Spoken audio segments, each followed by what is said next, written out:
Chapter 55, The Emperor's Recognition. The headmaster laughed joyously. Changyang Xiang Tian, it looks like you've broken through to become a saint. Jian Chen nodded his head slightly and said, yes, I have only just condensed my saint weapon. And yet, I am still not sure if you've become an upper-level saint or a middle-level saint. The headmaster beamed. To him, Jian Chen was at the very least the same strength as a middle-level saint. After all, he had personally seen such a tremendous amount of world essence be absorbed by him. Although he didn't know what type of method Jian Chen had used to absorb it all, but he at the very least understood that after absorbing this much world essence, there was no way Jian Chen would only be at the primary saint level. To see Jian Chen immediately cross over the primary level to the middle level of sainthood, the headmaster couldn't help but be extremely happy. With this, his Kargath Academy could finally be proud of having such a talented student. Headmaster, I've only just condensed a saint weapon, so my strength should definitely be at the primary level. Jian Chen knew that the headmaster believed he had completely absorbed all of the world essence and asked him this question for that reason. Primary level. A voice cried. This time it wasn't the headmaster who spoke, but Baian, who was standing behind him with a look of disbelief. How could that be? You've absorbed such an enormous amount of world essence, so how could you only be at the primary saint level? I also don't know. Jian Chen's face let out a bitter smile. He didn't intend to reveal the things that happened in his own dantian. Okay, since Changyang Xiang Tian is fine, then we should leave. The headmaster's gaze was directed at Jian Chen as he said, Changyang Xiang Tian, right now you have just become a saint, and you should properly familiarize yourself with your saint weapon's uses.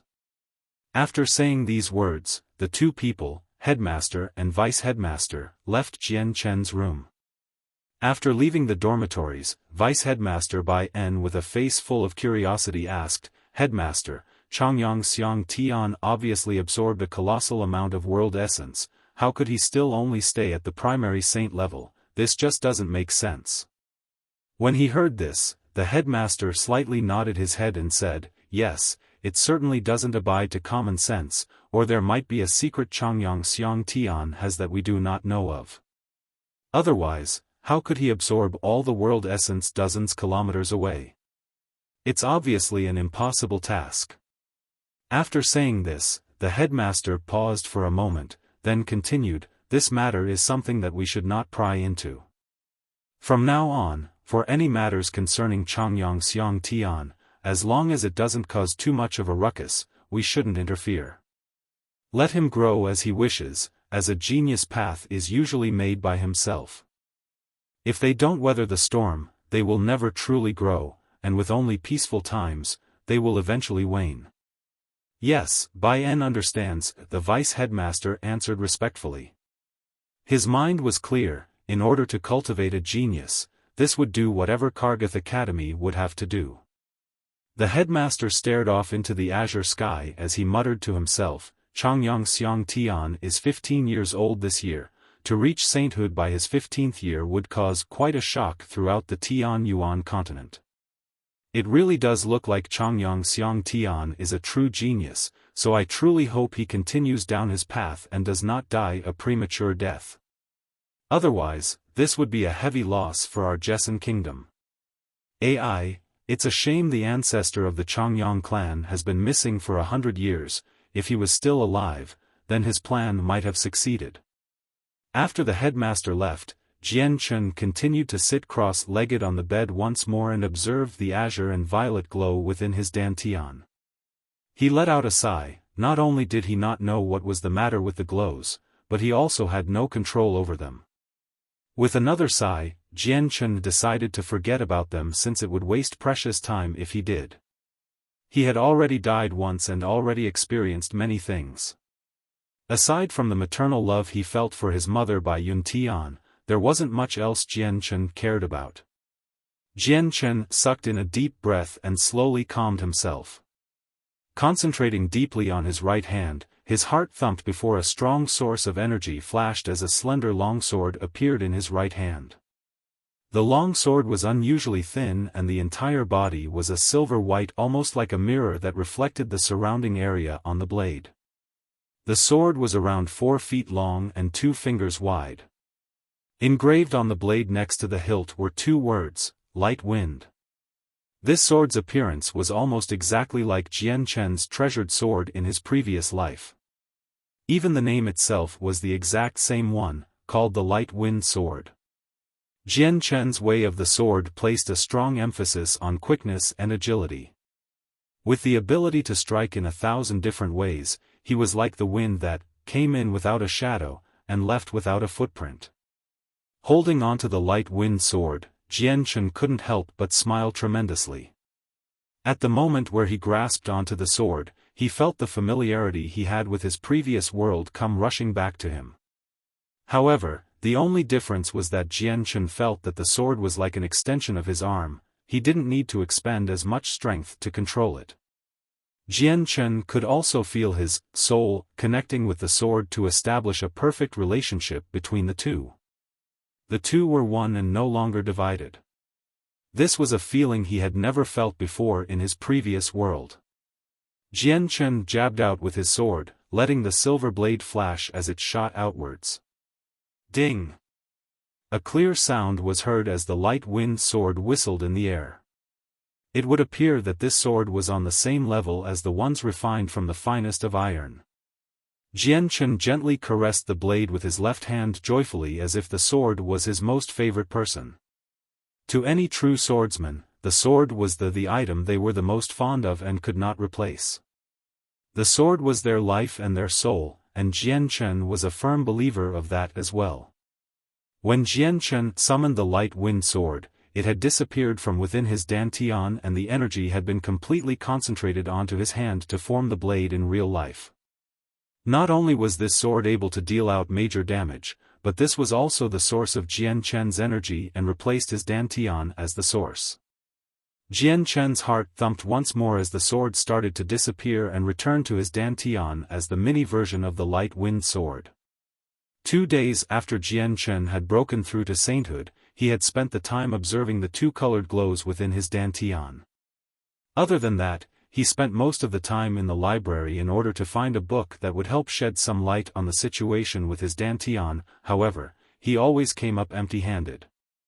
During those 2 days, Jian Chen's breakthrough to sainthood had been passed around through the academy like a great wave since they all knew Jian Chen had gotten to that level too fast.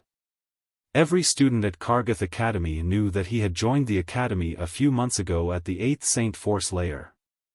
And after those few months, he had suddenly broken through to become a saint. This type of cultivation speed was far too fast, causing everyone to cry out in astonishment. This record had completely squashed out the previous number 1 cultivation genius Cheng Mingxiang. Far away from Kargath Academy in a splendid dazzling palace, a jewel-embedded robe-wearing middle-aged man sat in the middle of the study room while reading a book. "Your Majesty, a message courier has arrived." A respectful but deep voice called out from outside the room. Hearing that, the middle-aged man slowly put down his book and looked towards the entrance of his room. "Come in," he stated. This middle-aged man was the emperor of the Jessan kingdom. Kada senator. As the emperor spoke, the doors to the study room opened, and a man wearing a black pao entered. He was approximately 30 years old and quickly walked into the room. When he was within 30 steps away from the emperor, he immediately stopped where he was and knelt down onto his knees. "Your Majesty, a letter just came from Headmaster Ka Fei Er in Kargath Academy." Originally, the emperor didn't care at all for the letter, but the moment he had heard the name Ka Fei Er, his face immediately grew solemn and placed the book down onto the table. "Bring me the message now." "Yes, Your Majesty." A nearby bodyguard standing next to the emperor respectfully responded. He immediately took the letter in his hand, and closely inspected it. Only after confirming there were no problems with it did he walk up and hand it over to the emperor. The emperor took the letter and immediately opened it. His calm face gradually began to form a smile, as he murmured, "This Changyang Xiang Tian is indeed a heavenly genius. Not only did he defeat a saint while being at the 8th Saint Force layer, he also managed to defeat a middle-ranked saint when he was only at the 10th layer. Moreover, he had successfully condensed his saint weapon at the age of 15. This is definitely a genius. It's no wonder that he received so much praise from Uncle. With Uncle's insight, he naturally can distinguish certain people.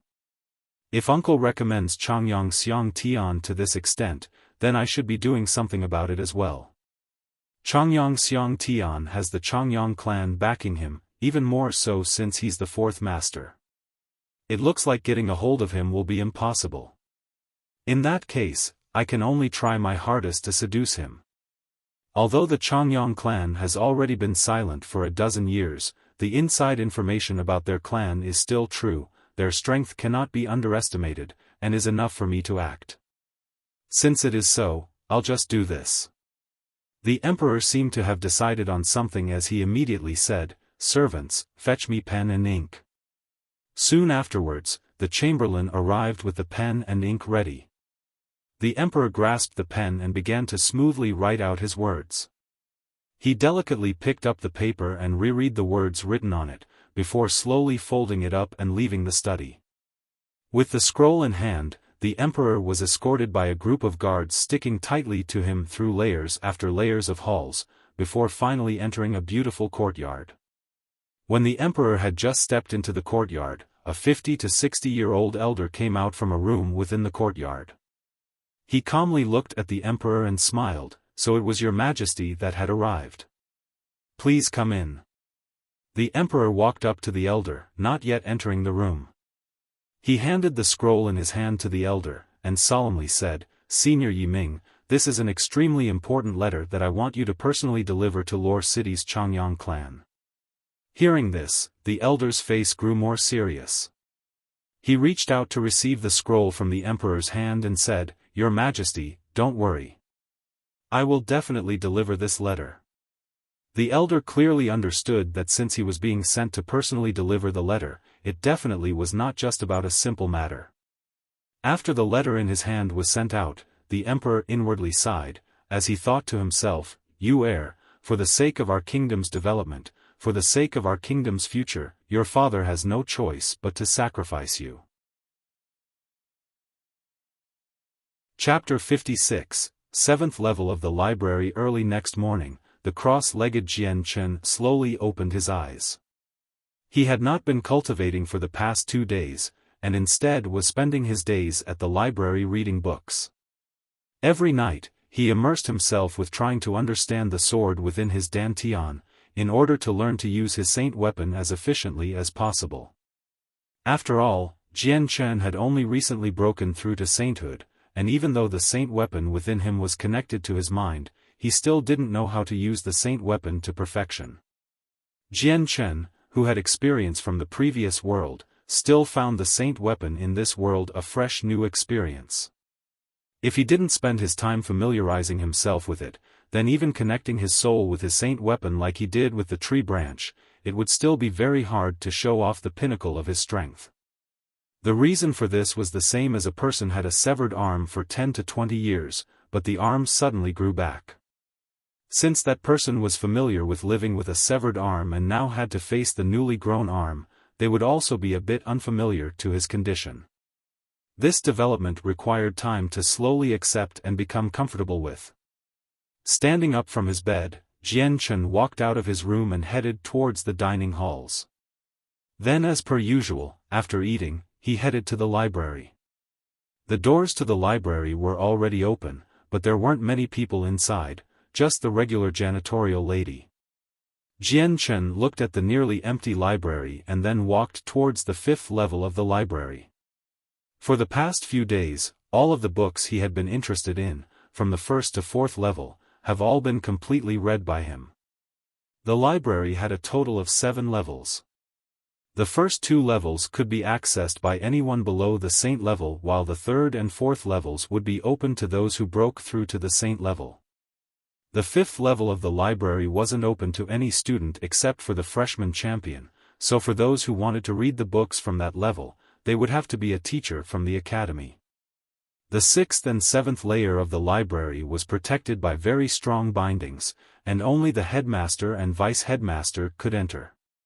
For those who wanted to enter, they would need the strict approval of either the headmaster or vice-headmaster first. Even though the fifth story of the library wasn't open to the students, Jian Chen, who had achieved the first place in the freshman competition, could freely enter the fifth level. The amount of space the fifth level occupied wasn't really that big, and the number of books weren't very many either. If you added them all up, the number was barely 100, which was incomparable to the 10,000s of books that the first level had. But Jian Chen knew that any one of these 100 books had a value far greater than any of the books he had ever read before. The fifth level of the library was very quiet. Although not many people visited it, Jian Chen could see that this place was cleaned by someone very often. The entire room was clean, one wouldn't be able to find a single speck of dust in it. Jian Chen walked towards the bookshelves and selected a book on cultivation before walking back towards the table. The contents of the book were only about cultivation. Although he didn't know if the contents of the book would help him with his problem, it would at least enrich his mind with other information he deemed helpful. Jian Chen was extremely invested in reading, to the point of addiction. Although the information recorded inside the book had almost nothing that could help him, it still helped open his eyes and broadened his horizons to a whole new world of cultivation. The information he saw was about things he could never think about before in his past life. The information on cultivation written inside the book wasn't too profound and only had a few dozen pages, so he quickly finished the book. After reading it, Jian Chen placed the book back onto the bookshelves and started to mutter to himself, as if he was trying to commit the knowledge to memory. After carefully putting the book back in its original location, Jian Chen grabbed another book and started to repeat the process of reading once more. Within the fifth level of the library, practically all of the books were left behind by predecessors to help people with cultivation techniques. However, the majority of these cultivation techniques were not too strong, most of them were barely above the primary earth tier level. The time slowly went by, as Jian Chen resided on the fifth level to read book after book. He had completely forgotten about the time, he hadn't noticed that he was no longer alone, as two other middle-aged men appeared. Just one look at the two was enough to tell that these were teachers of the academy. The two middle-aged men appeared to know Jian Chen. When they saw him, their eyes let out a very surprised look. However, they did not make a sound to avoid disturbing him. Just then, an old man wearing a light blue and luxurious Chong Pao walked up from below. He looked to be in his 50s or 60s. His hair was as white as a crane, but his appearance was like that of a young man.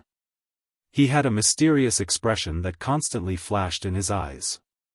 The fifth level of the library wasn't too big, and so after the elderly man entered the fifth level of the library, he promptly walked to the side to get to the staircase that would lead to the sixth layer. All of a sudden, he had noticed a young child out of the corner of his eye. The elderly man came to a sudden stop as he sized up the child in his head. Immediately recognizing the academy uniform on the tall but slender child, he realized with a start, Changyang Xiang Tian. Jian Chen was immediately brought back to his senses and looked back to the old man who had called him.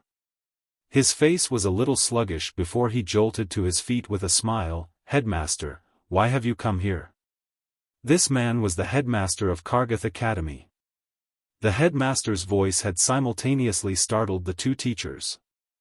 The moment they saw the headmaster, they looked startled and placed their books down onto the table before standing up. Cupping their hands to salute the headmaster, they called out respectfully, "We greet the headmaster." The headmaster of Kargath Academy was a well-known figure whose name resounded throughout the Jessan Kingdom. His strength was on the level of a Heaven Saint Master, and he was one of the 6 strongest individuals of the Jessan Kingdom. A Heaven Saint Master on the Tian Yuan continent was still regarded as a very strong and valiant person. The headmaster's gaze swept across the two middle-aged men and waved his hand as he said, "Don't mind me, please continue reading your books." "Yes, headmaster." The two middle-aged men immediately sat down again, though they didn't have the spirit to concentrate on the books in their hands. The headmaster's eyes glanced over the book within Jian Chen's hand. With a smile as he nodded his head in satisfaction, he said with a gratified tone, "Changyang Xiang Tian, do you like this library?" Jian Chen nodded his head without hesitation. "That's right, from this library, I can learn many different things. Even if the information here provides little to no help to someone, it'll still increase one's knowledge." Hearing Jian Chen, the headmaster looked at him with admiration. "Good, good.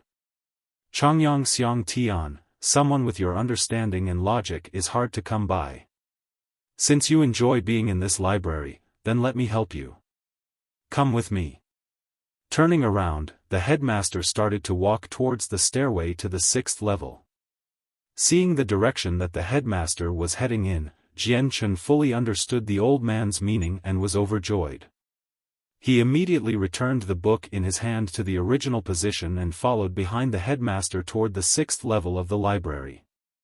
Seeing Jian Chen disappear off into the staircase, the two teachers looked at his direction with some envy. The 6th and 7th levels of the library could only be accessed by the headmaster and the vice-headmaster. Those who wanted access needed the approval of one of the two first. When it came to the 6th and 7th levels of the library, these were the areas that every single teacher of the academy wanted to go to, mostly because those two levels contained high-level techniques. Not only that, but the other books in that level had rich information pertaining to many other fields. Most importantly, on the 6th and 7th levels of the library, there were records of many of the different types of spiritual treasures on the Tianyuan continent. Very quickly, Jian Chen followed the headmaster to the entrance of the 6th level. Jian Chen could clearly see the transparent bindings keeping the door shut. The bindings of the 6th level and the 7th level are all arranged by the previous generations of headmasters. The defense is very strong, and even if it is a heaven saint master, it is impossible to break it within a short period of time. The headmaster's tone carried a bit of pride, and he immediately took out a token constructed from purple coin. The token had very complicated markings on it, and it seemed to be a design of some sort. The purple coin token in the headmaster's hands released a faint purple glow, and soon the purple glow grew more and more bright.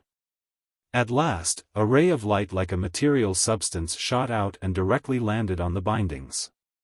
The transparent bindings slowly rippled twice like water, and the center slowly split apart to form a large hole that a person could easily enter through. "Changyang Xiang Tian, follow me inside." The headmaster called out to Jian Chen, and directly walked inside. Jian Chen followed behind the headmaster, and they walked straight through the 6th level onto the 7th level. The library's 7th level was very empty. It was only the size of a typical room, and there was a single wooden table placed in the center. In front of the table was a small bookshelf that had a few thin books. There were two boxes on top of the bookshelf. One of the boxes was completely made of extremely precious jade, while the other was entirely made of purple coin. Both of their values were not at all lacking, and it could be seen that the items within these boxes had to be extremely important. Ever since Kargath Academy was first established, this library has always existed. Up until now, it's been here for hundreds of years already. These past few centuries, the number of people aside from the headmaster of each era that have come to this library's 7th level hasn't been small. However, every single one of them was an extremely influential power, if not an impressive expert from the Tianyun continent. You are the first Kargath Academy student to have entered the 7th level these past few centuries. The headmaster explained slowly, with an extremely calm tone. Changyang Xiang Tian, this library's 7th level is where my Kargath Academy's riches are contained. The entire 7th level is enveloped by a layer of powerful bindings. This layer of bindings were painstakingly created by the Saint Ruler, Brian, the first generation's headmaster. The items within all have special tracers. As long as the bindings aren't broken, there is no way they can be brought outside. In addition, the books inside here were all the books about cultivation methods that Headmaster Brian had collected himself. if not personally written by him. These are Kargath Academy's greatest riches. Hearing this, Jian Chen's expression became extremely serious. He hadn't imagined that the library's 7th level would be so important. The fact that Kargath Academy's first-generation headmaster had actually been a saint ruler that was an exceptional expert was also shocking to Jian Chen. The headmaster's gaze brightly looked at Jian Chen, and his expression changed and he said with a strict tone, "Changyang Xiang Tian, right now I use my authority as the headmaster to allow you to read any book except the one inside the jade box. You only have this one chance, I hope you properly utilize it." Jian Chen solemnly nodded his head, "I thank the headmaster for the help. The jade box contains items that would not be of any use to the current you, and it may even obstruct your growth. Therefore, you must not look at the items within the jade box. However, the purple coin box contains a primary heaven tier cultivation technique that you can read however much you want. However, your Changyang clan's family heirloom law of Yang Qi isn't any weaker than the Collecting Heart Sutra. Therefore, choosing whatever cultivation method you use isn't something you should be too hasty with. Okay, you can stay here by yourself and take your time to read them. Remember, you only have this once chance to enter the 7th floor of the library, I hope you treasure it. The bindings at the entrance will only prevent the people who are trying to enter. If you want to leave, you can leave directly." After finishing, the headmaster immediately turned and left the place, disappearing outside the bindings on the 7th floor, leaving Jian Chen standing there dazed.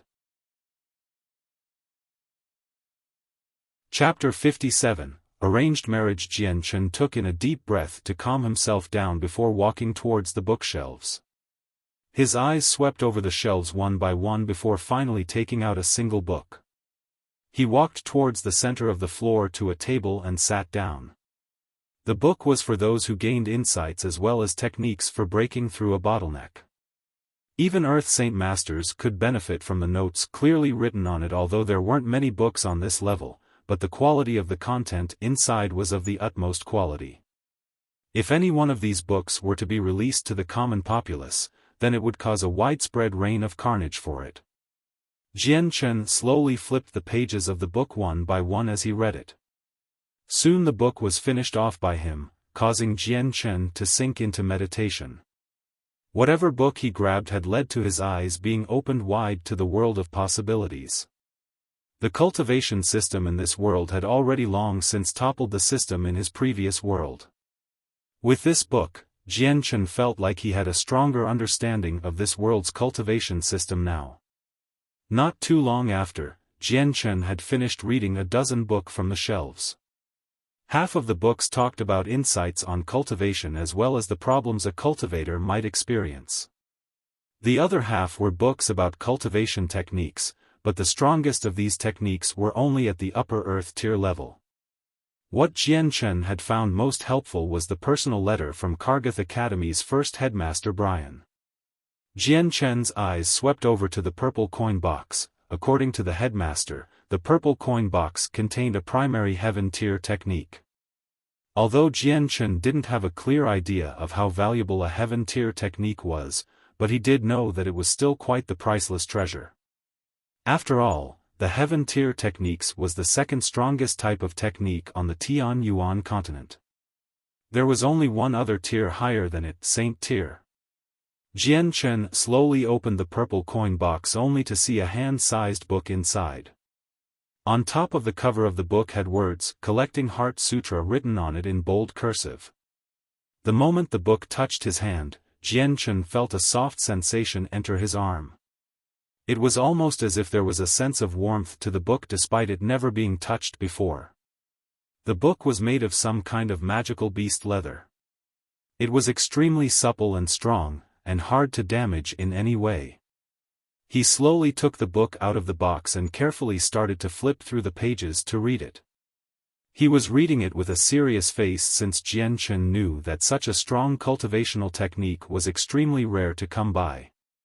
Although he didn't initially plan to practice this technique, just looking at it would bring him some benefits at the very least. though he wasn't sure if he would be able to find something of value within the book to help him with his problem. 4 hours later, Jian Chen's eyes finally moved away from the book as he bowed his head in contemplation. After he was sure he committed the contents of the book to memory, he returned it to the original box and then walked back to the table. His eyes looked at the bookshelves before he let out a sigh. With no small amount of regret, he began to head down the stairs. However, Jian Chen had profited greatly today in the 7th level of the library. On his way down, Jian Chen took a look at the 6th level of the library. Although the books within the 6th level was not as valuable as the 7th level, the profits in the knowledge gained from them were still great. To Jian Chen, the predecessors had imparted their knowledge and insights in those books, so the knowledge would prove to be extremely beneficial.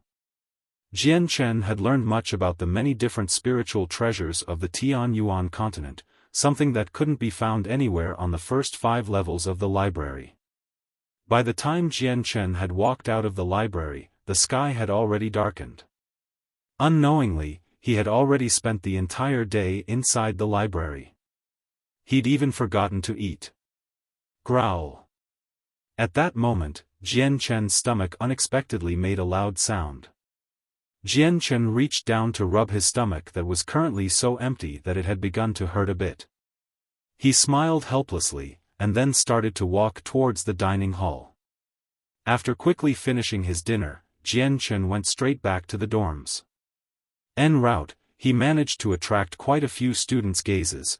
There were envious, respectful, jealous, and all other types of expressions in their looks. Jian Chen didn't pay any mind to the surrounding attention, and walked to the dorm without a sideways glance. After he entered the dorms, he could see that in the distance, there was a familiar figure standing in front of his room. He felt relieved as he realized it was his older brother, Changyang. It's so late, and yet Big Brother is waiting for me to return here.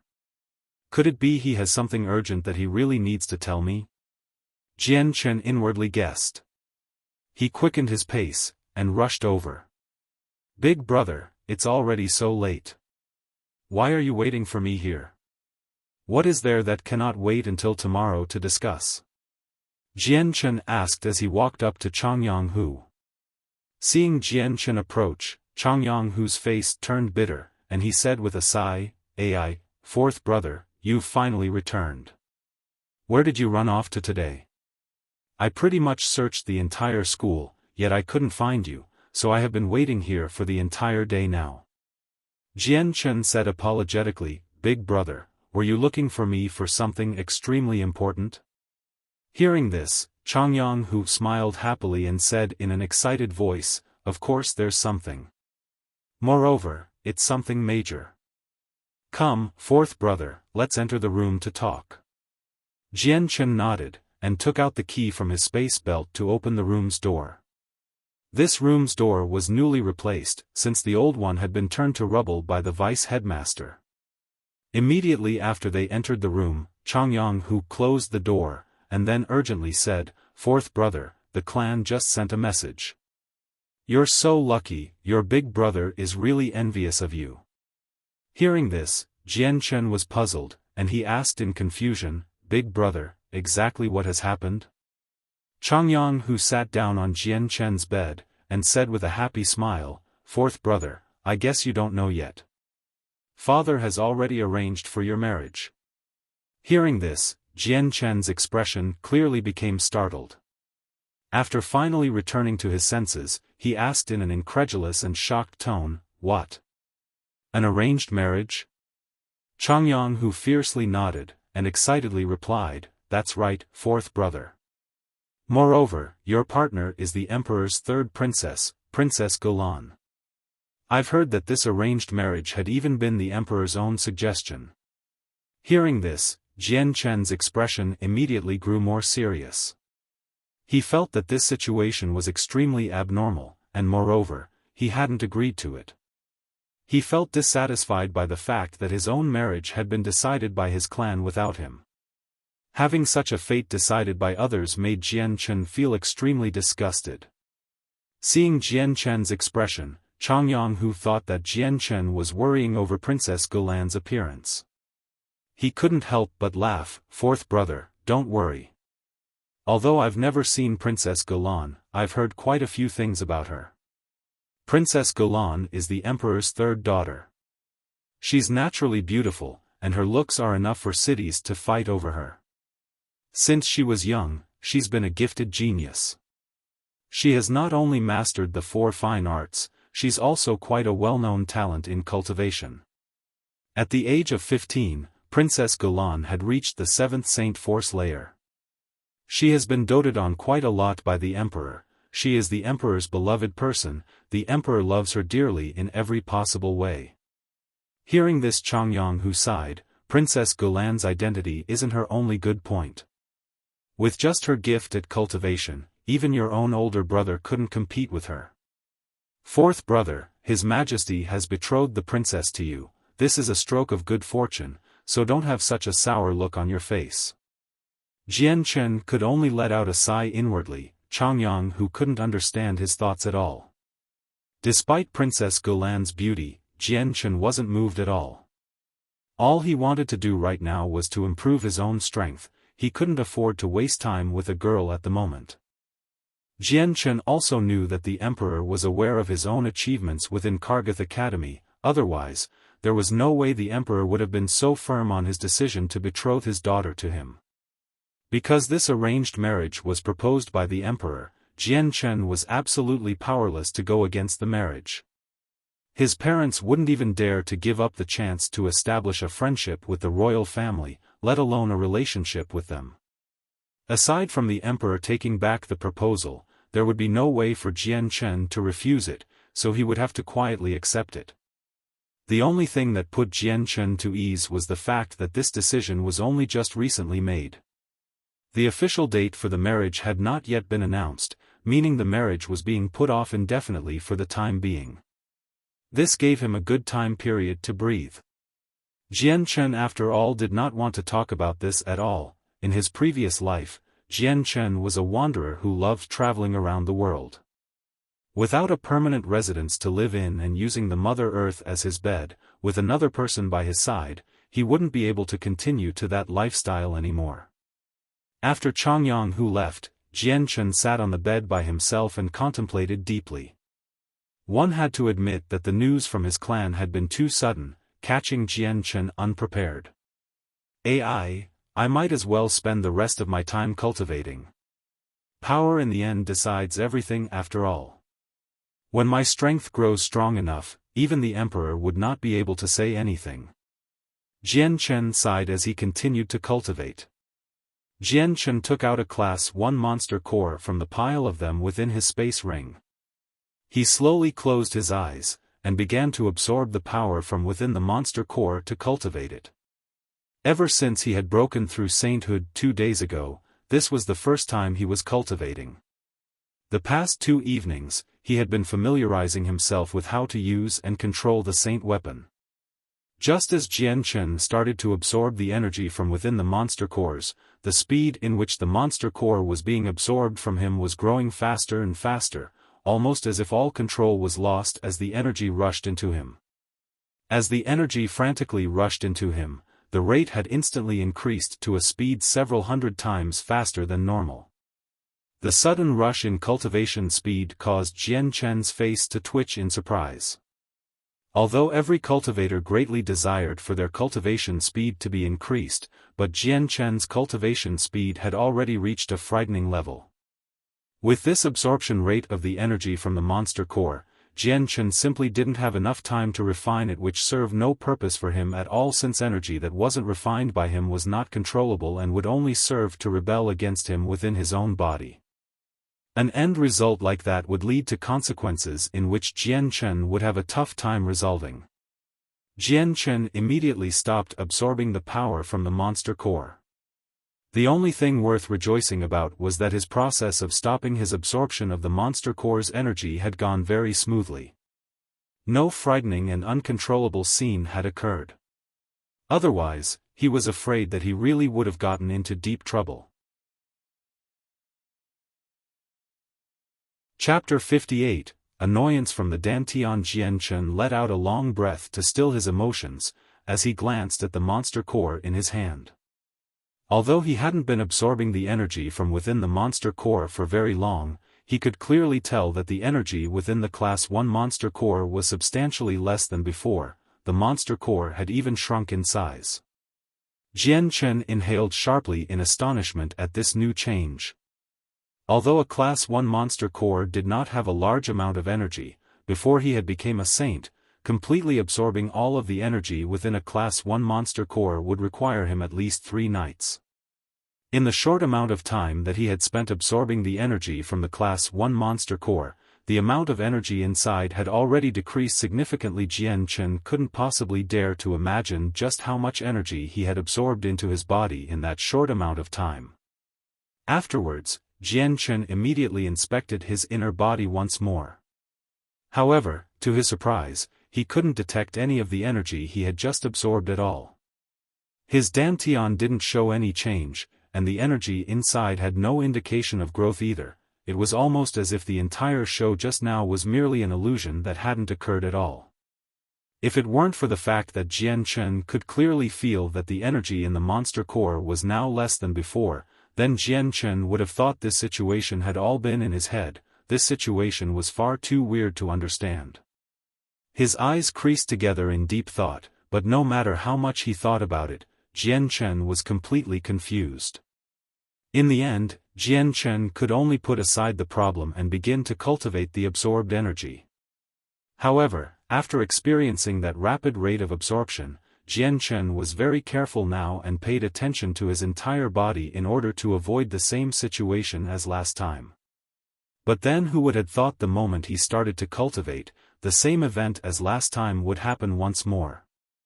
The monster core in his hand emitted a faint glow as the energy inside coursed out of it at an inconceivable speed, before dissipating inside the meridians in his arms. Jianchen went as rigid as a stone statue on his bed, without the smallest of movements taking place. Right now, he had finally confirmed that this was happening for real, and it was not just some sort of illusion. Just as Jianchen was going to stop absorbing the monster core's energy, he immediately changed his mind. His entire mind was elevated to the highest level of concentration he could muster as he tried to familiarize himself with this situation. He wanted to clearly understand what was happening within his body, and what the reason was for the sudden terrifying increase in absorption. Moreover, Jianchen wanted to know why the energy had simply disappeared into his Dantian like a stone in the ocean, leaving behind no traces. The monster core within Jianchen's hands had noticeably shrunken, and the energy inside had been steadily flowing into the meridians of his arms via his pores.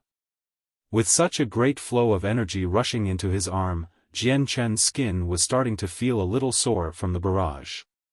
When he was absorbing the world essence 2 days ago, its state had been much gentler, so the fast rate of absorption hadn't bothered him too much. But the monster core was different. The monster core had the energy of a magical beast condensed within it. No matter how strong the energy or how pure the soul was, it was far superior to the abilities of the world essence. The monster core also contained a berserk element inside, so when Jianchen was absorbing the energy from within, he had felt a backlash. Jianchen paid no attention to the pain at all, and instead completely focused his attention on the situation happening inside himself. The majority of the energy from within the monster core headed towards his Dantian and trickled away, only a small portion of it was assimilated into his body. However, when Jianchen discovered where the energy was going, his face grew bright, as the energy was flowing towards the azure and violet glows within his Dantian. The energy had unexpectedly been completely absorbed by the 2 glowing balls.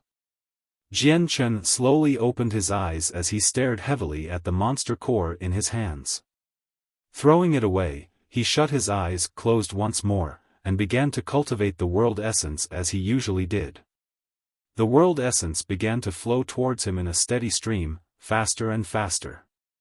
Although the speed was at least a dozen times faster than his regular speed, about 99% of the world essence was being absorbed by the 2 glows of light within his Dantian, while he was only absorbing 1% of the remaining amount into his body.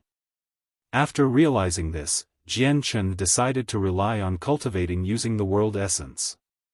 However, the speed at which he was cultivating and refining the world essence was 10 times slower than his normal speed. With this conclusion, Jian Chen's expression grew ugly. His own personal cultivation rate was cut down to 1/10 of his original rate, something he did not want at all. He hadn't imagined that the 2 glows in his dantian would be such an annoyance. Afterwards, Jian Chen tried to absorb the monster core's energy once more. His solemn face gradually loosened up as he began to think. If he were to cultivate using the energy from the monster core, then his cultivation rate wouldn't be as slow as before he became a saint. Instead, it would be 3 times as fast. The most major flaw was that the amount it took to absorb the energy in this way required a lot of effort. Jian Chen had even started to sweat from the exertion. Stopping his cultivation after a while, he looked outside the window to see the pitch-dark skies and helplessly sighed. If the glows in his dantian were to forcibly take his energy each and every time he cultivated, then the variables in his future would only get more difficult. After all, just relying on absorbing the world essence gave him 1/10 of his cultivation speed. Absorbing the energy from the monster core tripled his speed, while also consuming more of his personal energy and focus, something Jian Chen couldn't endure.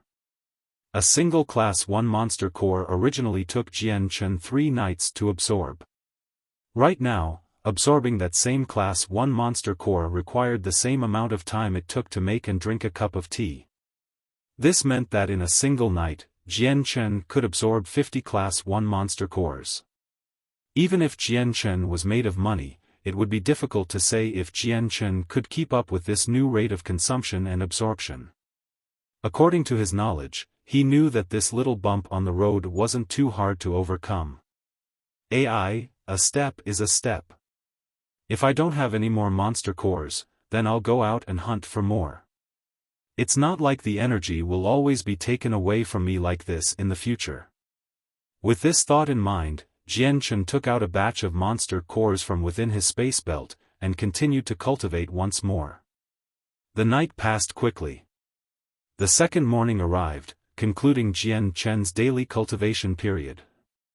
Taking inventory of the amount of monster cores he used, he sucked in a sharp breath in shock. In the span of a single night, he had unexpectedly consumed the energy from 56 Class 1 monster cores. Jian Chen smiled bitterly. Even though his space belt contained a wealthy amount of monster cores, with this rate of consumption, the monster cores wouldn't last for more than a few days.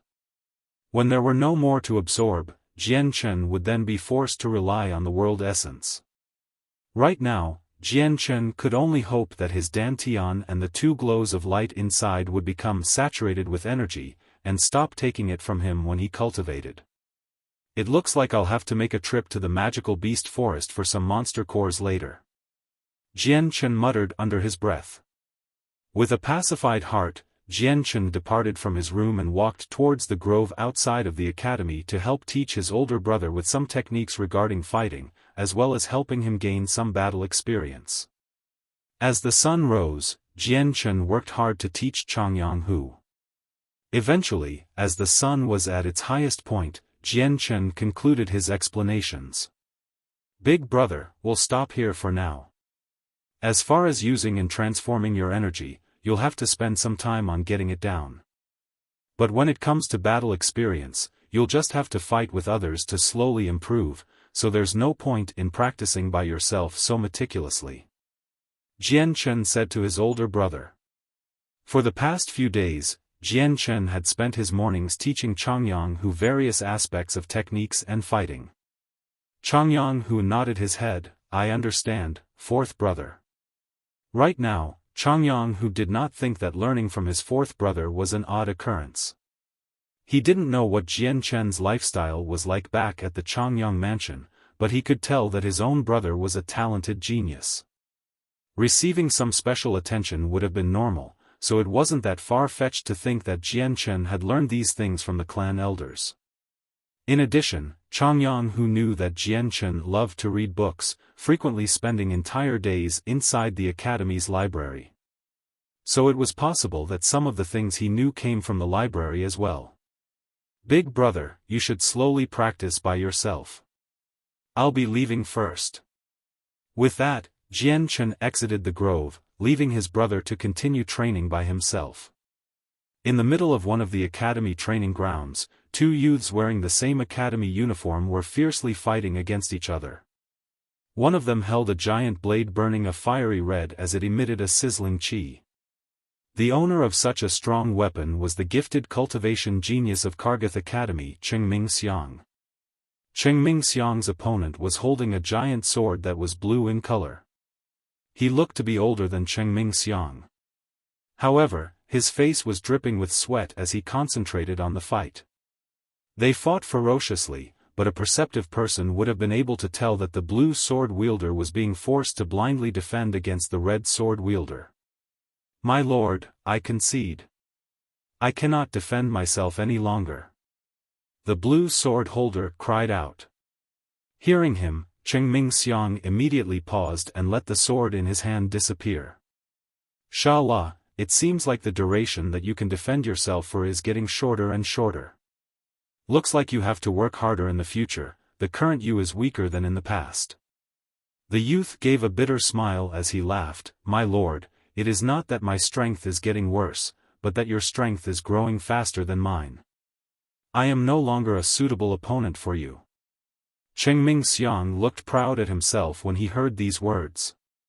At that moment, another student wearing the academy uniform came running over towards Chengming Xiang with an envelope in his hand.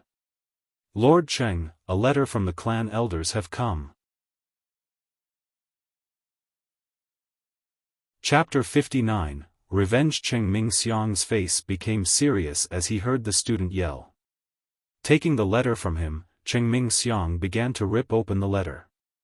As he read the contents of the letter, Chengming Xiang's face grew darker and darker as his eyes began to show a raging anger within them. Seeing Chengming Xiang's reaction, the youth who had just sparred with him asked cautiously, Lord Cheng, what is the matter? Has something bad happened over at the sect? Clenching his hand together to become a fist, the letter became a crumpled-up ball of paper as Chengming Xiang grew angrier and angrier. The look in his eye had already evolved to contain a look of extreme hatred. Changyang Xiang Tian, Chengming Xiang gnashed at his teeth as his fingers clenched tightly into his palms. Just by looking at him one could tell just how angry he was. Hearing Chengming Xiang mention Changyang Xiang Tian's name, the youth grew even more confused. Opening his mouth to ask once more, he said, Lord Cheng, what in the world has happened? Chengming Xiang growled with a dark voice, His Majesty has just betrothed Princess Gulan to Changyang Xiang Tian, and has already officiated it. The youth's face changed when he heard him. He knew that Chengming Xiang had fond feelings for the princess. Ever since Chengming Xiang had first seen her at the imperial palace, he had essentially placed her beauty on the same level as a goddess and developed a deep crush on her. Since then, he had been unable to get over those feelings. Within Chengming Xiang's own heart, he had already marked Princess Gulan as his own. After all, within the Jessen kingdom, he was the only suitable match for a princess like her. Whether it be familial background or his own cultivation talent, Chengming Xiang was not at all lacking in these two fields. With his Huayun sect, they had power that almost rivaled the power of the royal family of the Jessen kingdom. Within the sect itself, Chengming Xiang's status was majestic beyond any other person. In the past, Chengming Xiang had wanted his parents to ask for the princess's hand in marriage from the emperor multiple times, but his parents had continuously wanted him to focus on cultivation instead. They didn't want his cultivation to be interrupted by a girl in the end. His parents' refusal to help him propose to the princess had made him resentful, but he didn't say anything. For in his mind, Chengming Xiang had decided that Princess Gulan was already his and that no one else would be able to snatch her away from him. After all, within the Jessen kingdom, there was no one else worthy of Princess Gulan, causing him to feel safe. But he didn't expect at all to meet someone else in Kargath Academy that was no weaker than himself. Changyang Xiang Tian's gift at cultivation had exceeded his own, and he had even taken over Qingming Xiang's title of Kargath Academy's #1 cultivation genius. Not only did he steal that, but Changyang Xiang Tian had even stolen away his one love, causing Qingming Xiang to be unable to endure this any longer. The youth that fought against Qingming Xiang cautiously looked at him before whispering, "My lord, what do you plan to do now?" Qingming Xiang's eyes flashed with a murderous tint as he snarled, "Princess Gulan is mine, within the Jessen kingdom, only I am suitable to be married to her." His voice was filled with an unquenchable hatred. "Sha La, bring some people over, we shall head towards Changyang Xiang Tian. This time, we will definitely teach him a lesson on trying to steal someone else's woman." "Yes, my lord." The youth immediately scurried off in order to gather about people. Due to Qingming Xiang's strength, he had quickly amassed a large group of people. There were at least 16 of them, and all were from noble families and had reached sainthood. Not only that, but the majority of these people had their monster cores taken from them by Jian Chen, causing them to fail the assignment in the forest. So because of that, they all harbored a grudge towards him, and when Qingming Xiang had started to gather people, each one of them eagerly signed up to take part in this. Among the group, there were 2 other people Jian Chen was very familiar with. They were Luo Jian of the Luo clan and Ka Di Yun of the Ka Di clan. Qingming Xiang gave a steady glance at everyone, a great big smile on his face. "Good, there's plenty of people here. Even if we were to turn Changyang Xiang Tian into a cripple, the Changyang clan wouldn't dare say anything. The people gathered here today have no small amount of influence, even the emperor would get a headache if he were to try protecting Changyang Xiang Tian." Qingming Xiang was confident that he could beat Changyang Xiang Tian in a fair battle, but now that His Majesty had officially declared the wedding between Changyang Xiang Tian and Princess Gulan, his status was like black and white compared to before. Not only did he have the backing of the Changyang clan, but now he had the royal family supporting him. With this combination, even Qingming Xiang, who had a considerable amount of power and influence, would need to think carefully before planning. If he wanted to teach a simple lesson, then there would not be as big a problem, but Qingming Xiang didn't think it would be that easy. So for that reason, he had called many influential people to join him. With a coalition of power like this, the emperor would have to think twice before investigating. The Changyang clan itself didn't even have a voice at all against this group. "Sha La, immediately fetch someone to go look for Changyang Xiang Tian's location. Remember, this should not be let out at all. If the vice headmaster or the headmaster find out about it, all of our plans will be ruined." Qingming Xiang ordered his training partner. "Yes, my lord." Afterwards, Sha La either directly spent money or relied on connections within the academy to secretly hear of Changyang Xiang Tian's immediate location. At the same time, he also dispatched quite a few of his trusted people to search the entire academy. It was extremely calm within Kargath Academy, nothing had been riled up by Qingming Xiang and his group of people's movements. 2 hours later, the 20 students that Sha La had dispatched all returned, one by one. "Lord Cheng, we've searched the entire Kargath Academy, but there was no signs of Changyang Xiang Tian," a person reported to him. Qingming Xiang frowned and said, "How is that possible? Could it be that Changyang Xiang Tian is not currently within the academy? I've heard Changyang Xiang Tian loved to read in the library, have you searched that building yet?" Luo Jian asked from the side. Although Luo Jian had been stabbed by Jian Chen, the medicine had healed his body back to the point of it being as good as new. "We've also searched the library. Changyang Xiang Tian isn't there." The leader of the search continued. At that moment, a slightly chubby youth said, "I heard that Changyang Xiang Tian is the freshman ruler. The freshman ruler has the special privilege of being able to enter the library's first 5 levels. Could it be that Changyang Xiang Tian is hiding within the 5th level? If that really is true, then we can only wait until he comes out before we act." Hearing their fellow student, everyone in the group nodded. What that person had said had some logic behind it. The leader in charge of the search shook his head and said, "That can't be. I already asked the janitor lady within the library. She said that Changyang Xiang Tian didn't enter the library at all today. Could it be Changyang Xiang Tian is truly not within the academy grounds?" Cheng Ming Xiang frowned. At that moment, another student hesitated slightly before saying, "Lord Cheng, although we didn't find Changyang Xiang Tian, we did discover that Changyang Hu is in the Eastern Grove." Changyang Hu is Changyang Xiang Tian's older brother. I feel like he might know of Changyang Xiang Tian's whereabouts.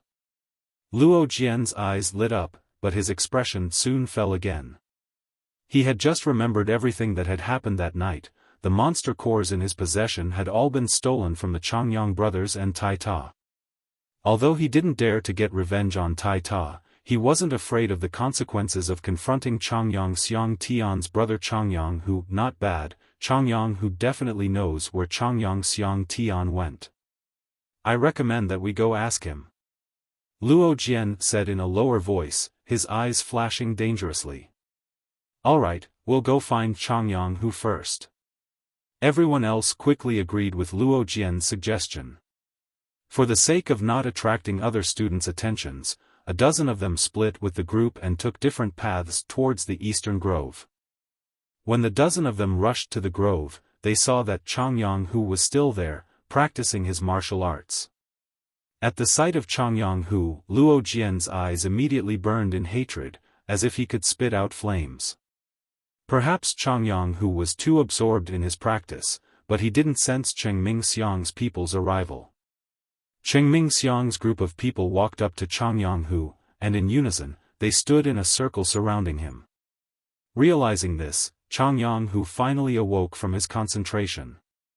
By the time he had reacted, he had already been surrounded by dozens of students. Changyang Hu's gaze surveyed his surroundings. After he saw the expressions on the other party's faces, his heart skipped a beat as he had a bad premonition.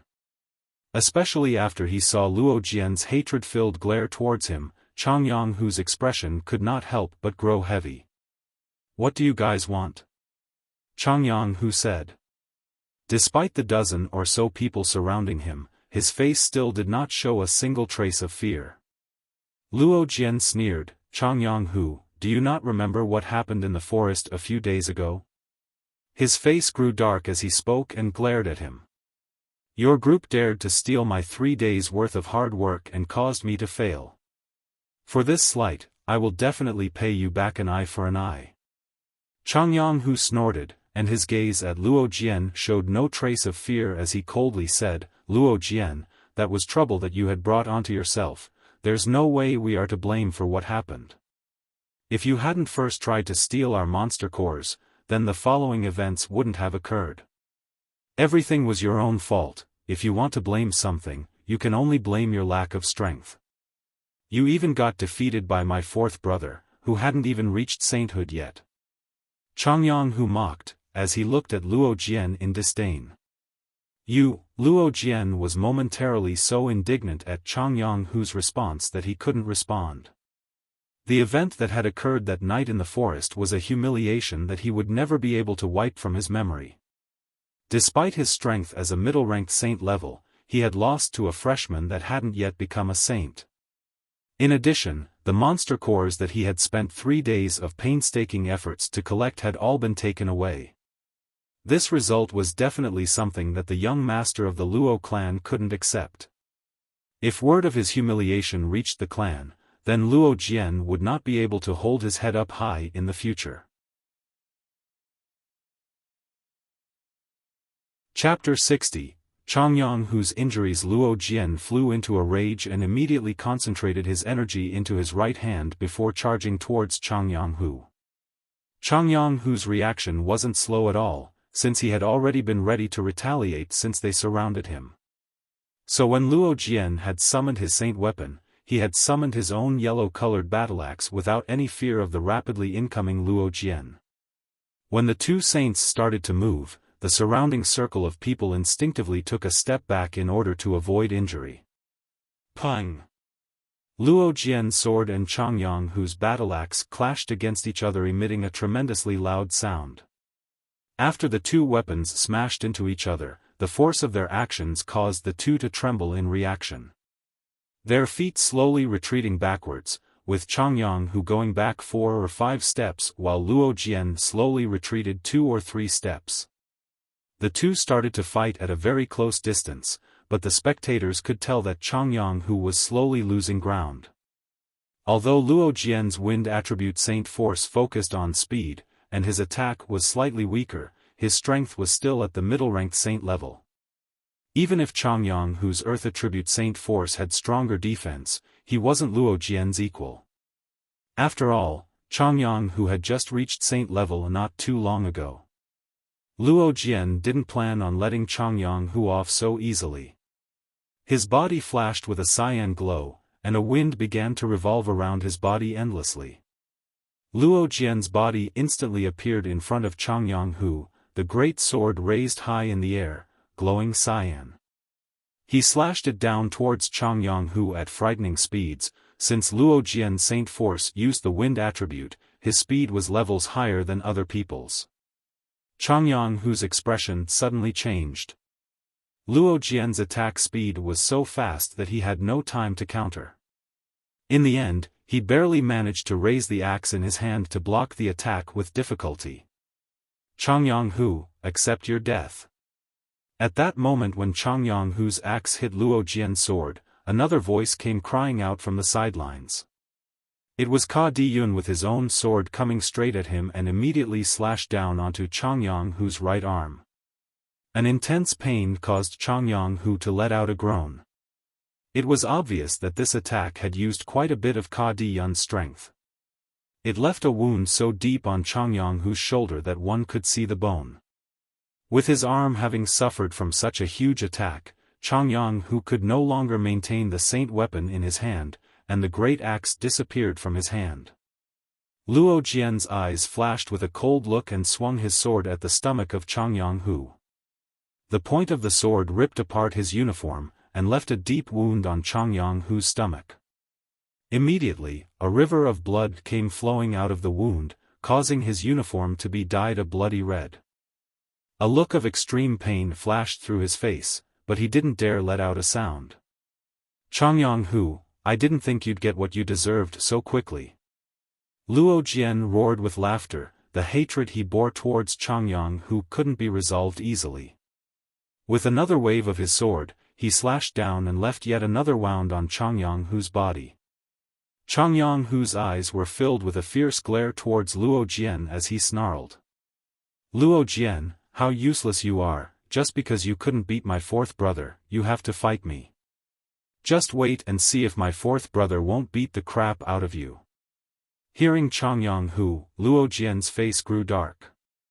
Striding forward, he immediately kicked Changyang. Changyang's eyes flashed at the opportunity. Just as Luo Jian's leg was about to make contact, his left arm flew out and clasped onto it. With a mighty strength, Changyang pulled at it.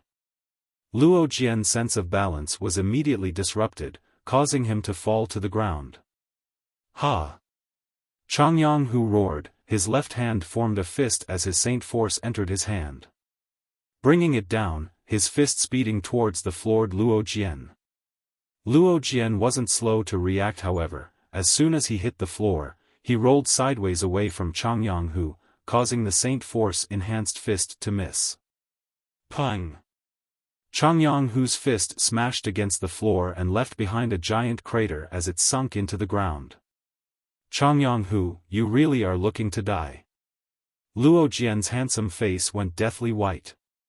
With a snarl, the green-colored wind attribute Saint Force condensed into his fist, and almost as if it were lightning, he slammed his fist into Changyang's stomach. PFF. Changyang spat out a glob of blood as his body was sent flying backwards. After 4 or 5 meters his body finally descended to the ground with a loud crash. Just as Luo Jian decided to rush forward to beat Changyang even more, Chengming Xian blocked his path. Luo Jian, you've taught him a lesson already. Our main goal is Changyang Xiang Tian, not Changyang. At the very least let us beat Changyang Xiang Tian's whereabouts out from him first. Luo Jian slowly nodded his head in silence. If it were someone other than Cheng Mingxiang, then he would have looked down on the suggestion in contempt. But Cheng Mingxiang was someone he couldn't afford to offend. Cheng Mingxiang approached Chang Yonghu with a cold laugh. "Chang Yonghu, where is Chang Yongxiang Tian?" Chang Yonghu crawled up from the ground with some difficulty. His face was pale from blood loss, and his mouth still had a few drops of blood trailing down his face. But since his saint force had the earth attribute, his defenses were fairly strong. If it were anyone else, that person wouldn't even have the strength to twitch a finger. Chang Yonghu stared at the people surrounding him and growled. "I don't know, but even if I did know, I wouldn't tell any of you." Although he had confidence in Jian Chen's strength, every single person here was at the saint level, and he didn't want his younger brother to fight alone against this group. Cheng Mingxiang's face grew dark as he said coldly, "Chang Yonghu, I'll give you one more chance. Where is Chang Yongxiang Tian?" Chang Yonghu looked up at him and gave a bloody smile. "I already said I don't know." "Humph." Cheng Mingxiang sneered.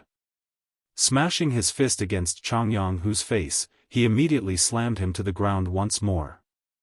"Will you speak or not?" Chang Yonghu's anger grew tremendously as he crawled up from the floor with the last of his strength. "This one won't tell you." "Cheng Mingxiang, you better kill me straight away, or else, I Chang Yonghu, swear that I will make you regret this." Cheng Mingxiang looked at him with disdain. "Chang Yonghu, what right do you have to say that? Could it be because you are the young lord to the Changyang clan?" "Humph, it is merely the Changyang clan, my Huayun sect cares not about your clan." Cheng Mingxiang's eyes flashed once more and he cocked his right hand backwards. With a bright red glint, the fist burrowed itself into Chang Yonghu's head. "Will you speak?" Chang Yonghu's body was badly bruised by the punch. Already his head was starting to drip with blood, but his resolute expression was still there, looking as fierce as always. "You and I will go down together." Chang Yonghu couldn't take it anymore. With the yellow light gathering in his left hand, he immediately slashed at Cheng Mingxiang with his reformed saint weapon. A blazing red sword materialized in Cheng Mingxiang's hand and he easily blocked Chang Yonghu's attack. Not only did Chang Yonghu suffer from serious injuries, he also was not accustomed to using his left hand to control his axe. Even if he had been completely fine, he definitely wouldn't have been Cheng Mingxiang's equal anyways. Cheng Mingxiang looked at Chang Yonghu with a jeering sneer. "Chang Yonghu, I recommend you be obedient and tell us where Chang Yongxiang Tian, that way you'll feel less pain." Chang Yonghu gasped for air before going oddly calm. He understood that continuing on this route would only lead to disaster. He looked around the area and surveyed his chances before immediately dispersing his saint weapon and started to run towards the sports field. This grove was pretty remote. Normally, very few people passed through it. Thus, whatever happened here would naturally remain unknown to everyone else outside. Chang Yonghu believed that once he ran to a more populated area, Cheng Mingxiang's group of people definitely wouldn't dare to act. In addition, he had quite a few good friends within the academy. Although Chang Yonghu didn't hope for them to help him resist Cheng Mingxiang, he knew that they would at least run to notify a teacher, or even the vice headmaster. Seeing Chang Yonghu run off towards the sports field, Cheng Mingxiang's face changed. "Stop him!" he called out. The dozen people who initially didn't move immediately set into motion. Quickly chasing after Chang Yonghu, even Cheng Mingxiang was starting to run at full speeds towards the direction of Chang Yonghu. Chang Yonghu was already seriously wounded, so he was unable to outrun these people. It hadn't even been a few moments before his pursuers had already began to catch up with him. Seeing his enemies quickly catching up to him, Chang Yonghu felt fear creep into his heart as he realized that he would not be able to even make it out of the grove. With this thought, he snarled and immediately stopped in his tracks before retreating back into a different part of the grove. Chang Yonghu suddenly changed directions, making his pursuers feel suspicious. However, soon after, they smiled coldly, and even slowed down their pursuit. The group of people behind stood in a semicircular arc as they took their time to chase after Changyang Hu. Luo Jian stood next to Qingming Xiang and sneered, based on the direction Changyang Hu is running towards, he's most likely looking for Changyang Xiang Tian. Qingming Xiang nodded, that is true, so it seems Changyang Xiang Tian is indeed not in the academy. Changyang Hu used all his strength to run, but his current state was not looking good. His head was drenched with blood while his uniform was caked with blood and dirt, looking quite miserable all over. He truly had no idea where Jian Chen was, but he knew that within the grove was a small hillside with a complicated layout and a lush plant life that was suitable for hiding.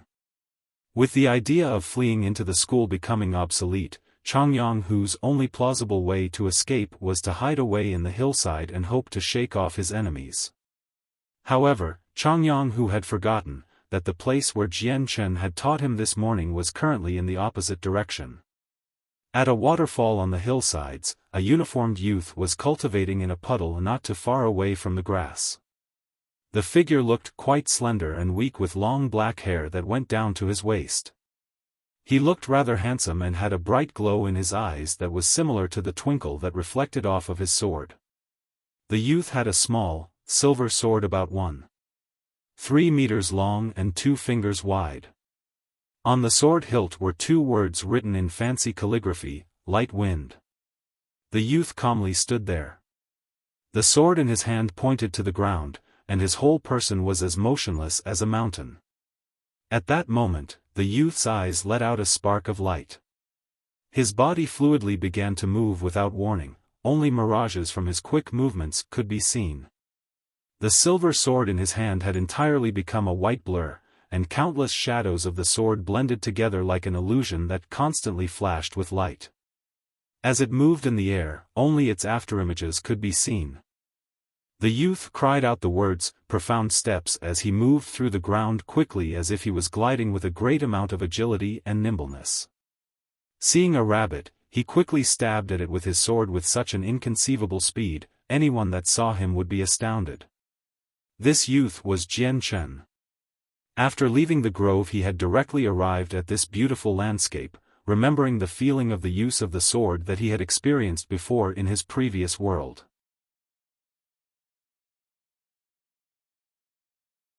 Chapter 61. Increasing murderous intent. Jian Chen quickly moved through the grass, the light wind sword had already become a streak of white light. He slashed out with his sword at a rapid speed in several directions, his swordplay fast yet sharp. Following Jian Chen's quick movements, the wind scattered dry leaves into the air, fluttering around Jian Chen like gentle dancing butterflies. And at this moment, Jian Chen's swordplay suddenly changed. Although his sword techniques were still fast, but with every stab he made with his sword, the air whistled and left an afterimage that no ordinary person would be able to see easily. A moment after, the rapidly dancing sword in Jian Chen's hand suddenly stopped. But despite after such a long period of intense exercise, he did not even look out of breath and was instead still breathing normally. And at the same time, Jian Chen finally stopped his wild dance. The leaves that were all previously flying around him disintegrated into powder and scattered onto the ground. Only a few leaves were left completely intact, but written on some of them was the word sword. Although the size was different on each of them, it was written clearly and covered the entire area on each leaf. Although, there were some other leaves with the word sword on it that had missing strokes, being either unclear or incomplete. If anyone else saw this sight, then they would surely be amazed to the point of having to pick up their jaw from the ground. This scene was far too astonishing to believe since the leaves had been floating wildly through the air and even weaved with other leaves at random intervals. Just focusing on one leaf amid the mess of them, constantly changing positions in the air would definitely cause a person to become dizzy. It would have been even more impossible to think that someone had been able to clearly write the word sword on any of them. Most importantly, the leaves were very fragile and liable to break upon the gentlest of touch. To use a sword to achieve such a feat without leaving a single trace of a tear, was as difficult as ascending to the heavens. If people were to find out about what Jian Chen had done, then his name and prestige would be announced and known to the entire Tianyuan continent in the shortest period of time. Watching the still intact leaves gently float down to the ground with a happy smile, Jian Chen muttered to himself, "Although my speed with a sword has deteriorated, my control over it has greatly improved to a level that can't even compare to my past. It's almost as if the sword has become an integral part of my body. Perhaps this is the advantage of this world saint weapon." Jian Chen's ears suddenly detected a sound. Concentrating on the source, Jian Chen turned towards the opening of the grove while willing his silver sword to fade away. In a short amount of time, the place where Jian Chen looked at started to shake even more before a bloodied figure with a ripped uniform came scurrying out of it. Just one look at the clothes of the person and Jian Chen automatically knew that this was a student of Kargath Academy. But for what reason why the student was bloody all over, Jian Chen was puzzled. There were no magical beasts around, so there was no reason why he would be so injured. Kargath Academy also had strict rules about fighting among students. While giving each other's pointers was allowed, fights that could lead to fatal injuries were not allowed. However, when Jian Chen looked at the student's face, he immediately became stunned.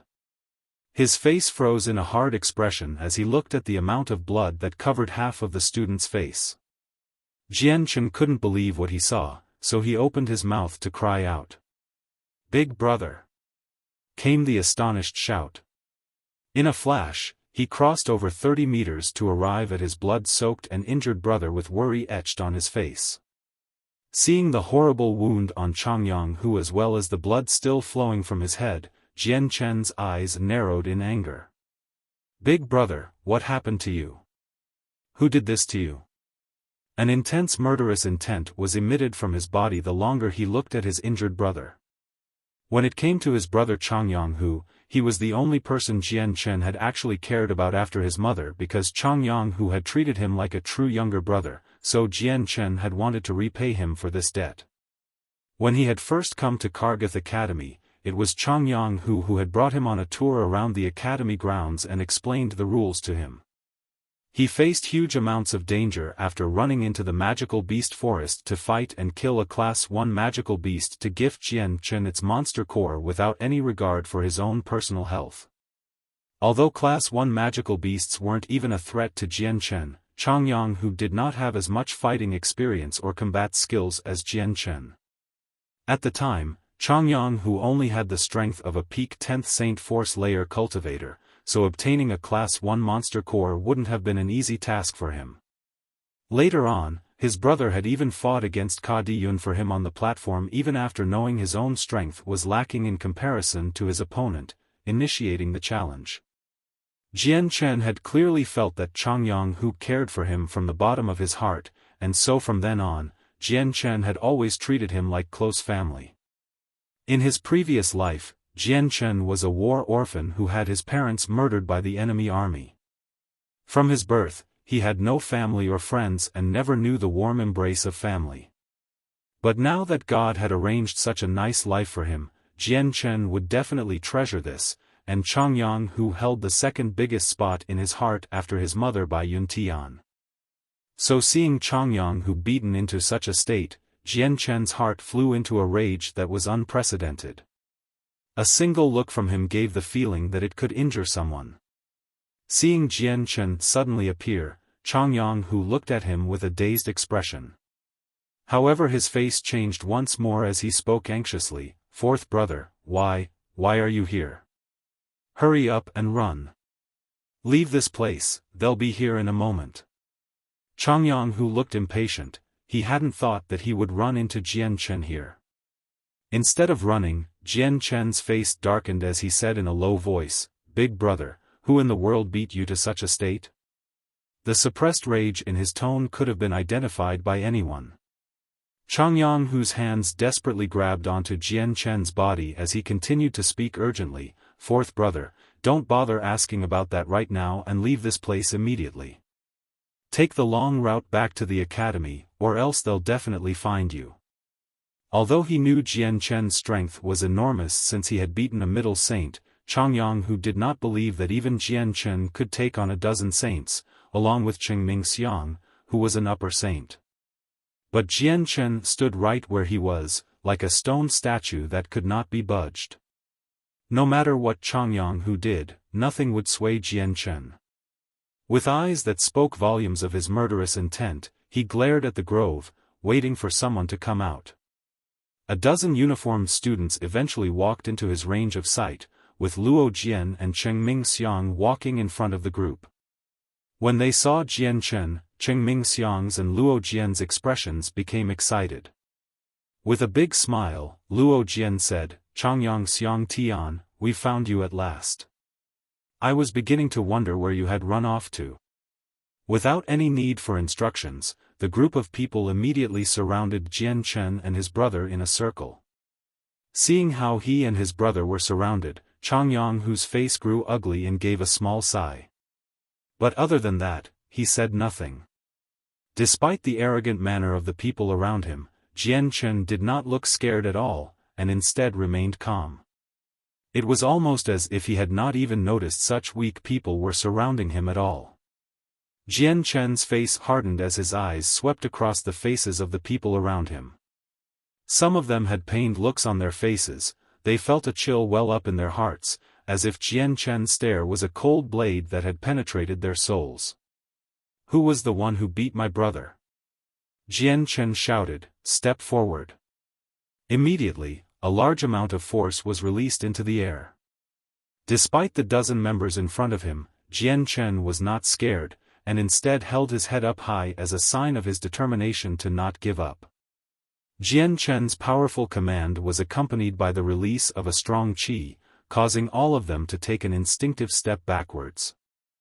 After all, Jian Chen had already been baptized with murderous intent, and the children in front of him who still had the smell of their mother's milk on them would not be able to stand up against it.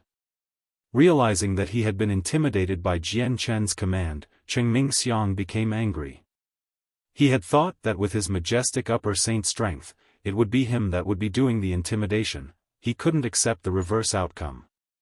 "Changyang Xiang Tian, you're seeking death right now." Chengming Xiang snarled. The fiery red sword appeared in his hands, and gave off a searing red glow as it struck out towards Jian Chen's chest. "Humph." Seeing the stab of the sword, Jian Chen's eyes flashed with strong murderous intent. His light-winged sword immediately appeared in his right hand, parrying the stab from the other sword as fast as lightning. Ding! A crisp sound rang out as the two swords clashed.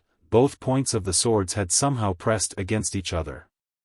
Seeing how the 2 points of the sword made contact with each other, Chengming Xiang's eyes widened in shock. He couldn't believe such an event had happened. Even if Jian Chen was his opponent, having the 2 points of the sword meet as both swordsmen stabbed out wasn't something any normal person could replicate, especially considering the difference in size between their 2 swords, and the speed at which they had thrust their swords forward. And to be able to do it so flawlessly, this was not the sign of a weak person, it signified that a person's saint weapon control had far surpassed that of a typical saint. However, Jian Chen, who had only recently broken through sainthood, had easily achieved such a feat. This made Chengming Xiang skeptical. He had thought that this was a coincidence, but the moment he saw Jian Chen's calm face, his heart immediately dispelled any notions of it being one. Another thing that had startled Chengming Xiang was the sword in Jian Chen's hands. Because the sword had been so tiny in comparison to his, he had thought it was merely an embroidery needle. It was 4 feet long and 2 fingers wide, so it looked quite frail in his eyes. It looked as if the moment a large amount of strength was exerted onto it, the weapon would snap in half. Chengming Xiang could swear that in his entire history of living, this was the first time he had ever seen such a sword. Within the Tianyuan continent, every single saint had a saint weapon that leaned towards a great broadsword, since they had all condensed their saint force into heavy-type weapons. This convention was a fact that was commonly accepted by almost every single cultivationist. If Jian Chen's delicately small sword wasn't able to block against his attack, then Chengming Xiang definitely would have ridiculed Jian Chen.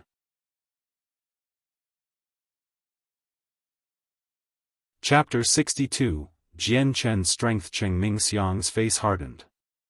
This time, although opponent was only a newly broken through saint, he was facing his opponent seriously for the first time.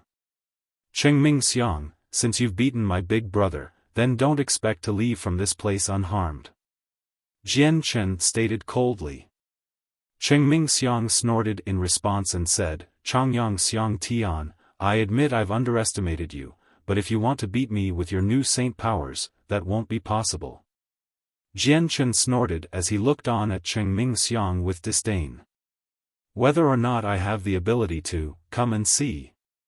Jian Chen immediately rushed forward. His wrist perfectly controlled the light wind sword and escaped the deadlock with Cheng Mingxiang's own sword by slapping the side of Cheng Mingxiang's sword fiercely. Clang! As the sounds of metal rang in the air, Cheng Mingxiang's sword was forced off to the sides by the light wind sword. Jian Chen had struck out with his sword with such force that Cheng Mingxiang's sword arm had become numb with pain. At the same time, Jian Chen was in the air, stabbing the light wind sword like a streak of silver light towards Cheng Mingxiang's chest. Cheng Mingxiang turned pale with fright. Jian Chen's speed was nearly too quick for him to keep up with. He could only watch as the silver blade approached him with an inconceivable speed, unable to react or even move out of the way. The light wind sword tore through Cheng Mingxiang's uniform and immediately sunk into his chest. But with Jian Chen's superior control, the sword did not sink in too deep. Immediately after feeling the sharp pain in his chest, Cheng Mingxiang immediately retreated, causing Jian Chen's sword to be pulled out. Cheng Mingxiang looked down to where the blood was dripping down onto his uniform with a terrified look. He replayed the moment over and over in his head. He had been unable to dodge the sword at all. In his entire life, he could swear that this was the fastest swordplay he had ever seen. He had even started to feel terrified at Jian Chen's strength, but he just couldn't understand how a newly advanced saint could be this strong. Jian Chen didn't plan on letting him off too lightly though. Immediately using profound steps, he took off like a demon possessed, and with another flash of his silver light, Jian Chen struck out at Cheng Mingxiang's chest with great speed. Ah! Cheng Mingxiang let out a miserable shout as he saw blood spray out once more. The blood from the left side of his chest had started to spread over to his right side. The wound was so deep that the bone underneath could be seen as the blood inside his body violently bubbled out, staining the entire top half of his uniform with it. The fury in Jian Chen's eyes didn't dissipate at all as he brandished his light wind sword and inflicted wound after wound upon Cheng Mingxiang's body. The wounds on Cheng Mingxiang steadily increased, each one looking even more frightening than the one before while going deep into the body. Not only was his body being sliced at, but his entire academy uniform had already started to fall apart, and the remaining cloth becoming redder by the second. Seeing how their strongest member Cheng Mingxiang was powerless under Jian Chen, the dozen other students became as quiet as wooden chickens. Seeing how Cheng Mingxiang was endlessly screaming, this had completely overturned what they had thought about him as they looked on with a stunned expression. Luo Jian reacted first, even though he was equally amazed at the display of strength Jian Chen was showing. He had at least 10 other companions who were all at the saint level. With a great increase in courage, he roared, "Everybody charge, even if he's strong, he's still just one person. How could we be afraid of just a single person?" Luo Jian raised his green greatsword with a snarl as he charged towards Jian Chen. Hearing Luo Jian's speech, the students all jolted back to awareness. With a look at one another, the fear that was planted into their hearts by Jian Chen was immediately cast out. With a lift of their great swords, battle-axe, large knives and spears, each student charged at Jian Chen with great arrogance. Jian Chen's eyes flashed as he watched the people come forward, but he didn't retreat. Taking the initiative and charging in with his light wind sword, he immediately stabbed toward the closest person's stomach. PCH. Jian Chen's sword slid into the student's body with ease. Against him, these students had no battle experience, so there was no way they'd be able to fight back. Herc! Go die! At that moment, Jian Chen had entered the encirclement. Jian Chen sneered, and the light wind sword emitted a slight glow as traces of sharp and powerful sword qi began to spread out from the blade. Jian Chen's right hand seemed to turn into a mirage, as the light wind blade seemed to pierce all four directions as fast as lightning. Every time he thrust his sword out, he could accurately hit another weapon. After only a short amount of time, Jian Chen had already lashed his sword out 10 times. Ding, ding, ding. A symphony of metal against metal sounds rang out, the sounds all merging together as one. When the light wind sword in Jian Chen's hand collided with the saint weapons, the expressions of all the surrounding students that were all middle saints changed. They immediately retreated, the saint weapons in their hand shaking from the collision. Jian Chen's sword appeared to be extremely small, but it hid a great amount of power behind it. After a single collision with his sword, the saint weapons all vibrated so intensely from the aftershock that it made the students' arms numb. While blocking all of the attacks, Jian Chen's expression didn't change. His movements did not pause at all, and his feet left traces in the ground as he used monster-like movements to charge through the group of people. The light wind sword in his hand danced around in the air at high speeds, turning into a silver glow. The light made it look like there were millions of sword afterimages freezing in the air, disappearing in the blink of an eye. Ah! Ah! With Jian Chen's monster-like movements, sharp shouts of pain rang out in the air. The desolate cries could make any weaker-hearted people absolutely horrified, and a chilliness began to arise in the air. The blood-covered Changyang, who stood on the side, staring in a daze at the Jian Chen constantly moving about like a demon, causing the students to cry out in shock. At the moment, his mind had already completely ground to a halt, he had already completely lost his cognitive abilities. At that moment, the dozens of students had already all fallen to the ground. Their ashen faces were filled with pain, and their originally perfectly clean and tidy uniforms were now torn all over the place. Each tear was dripping with blood, dyeing their entire uniforms crimson.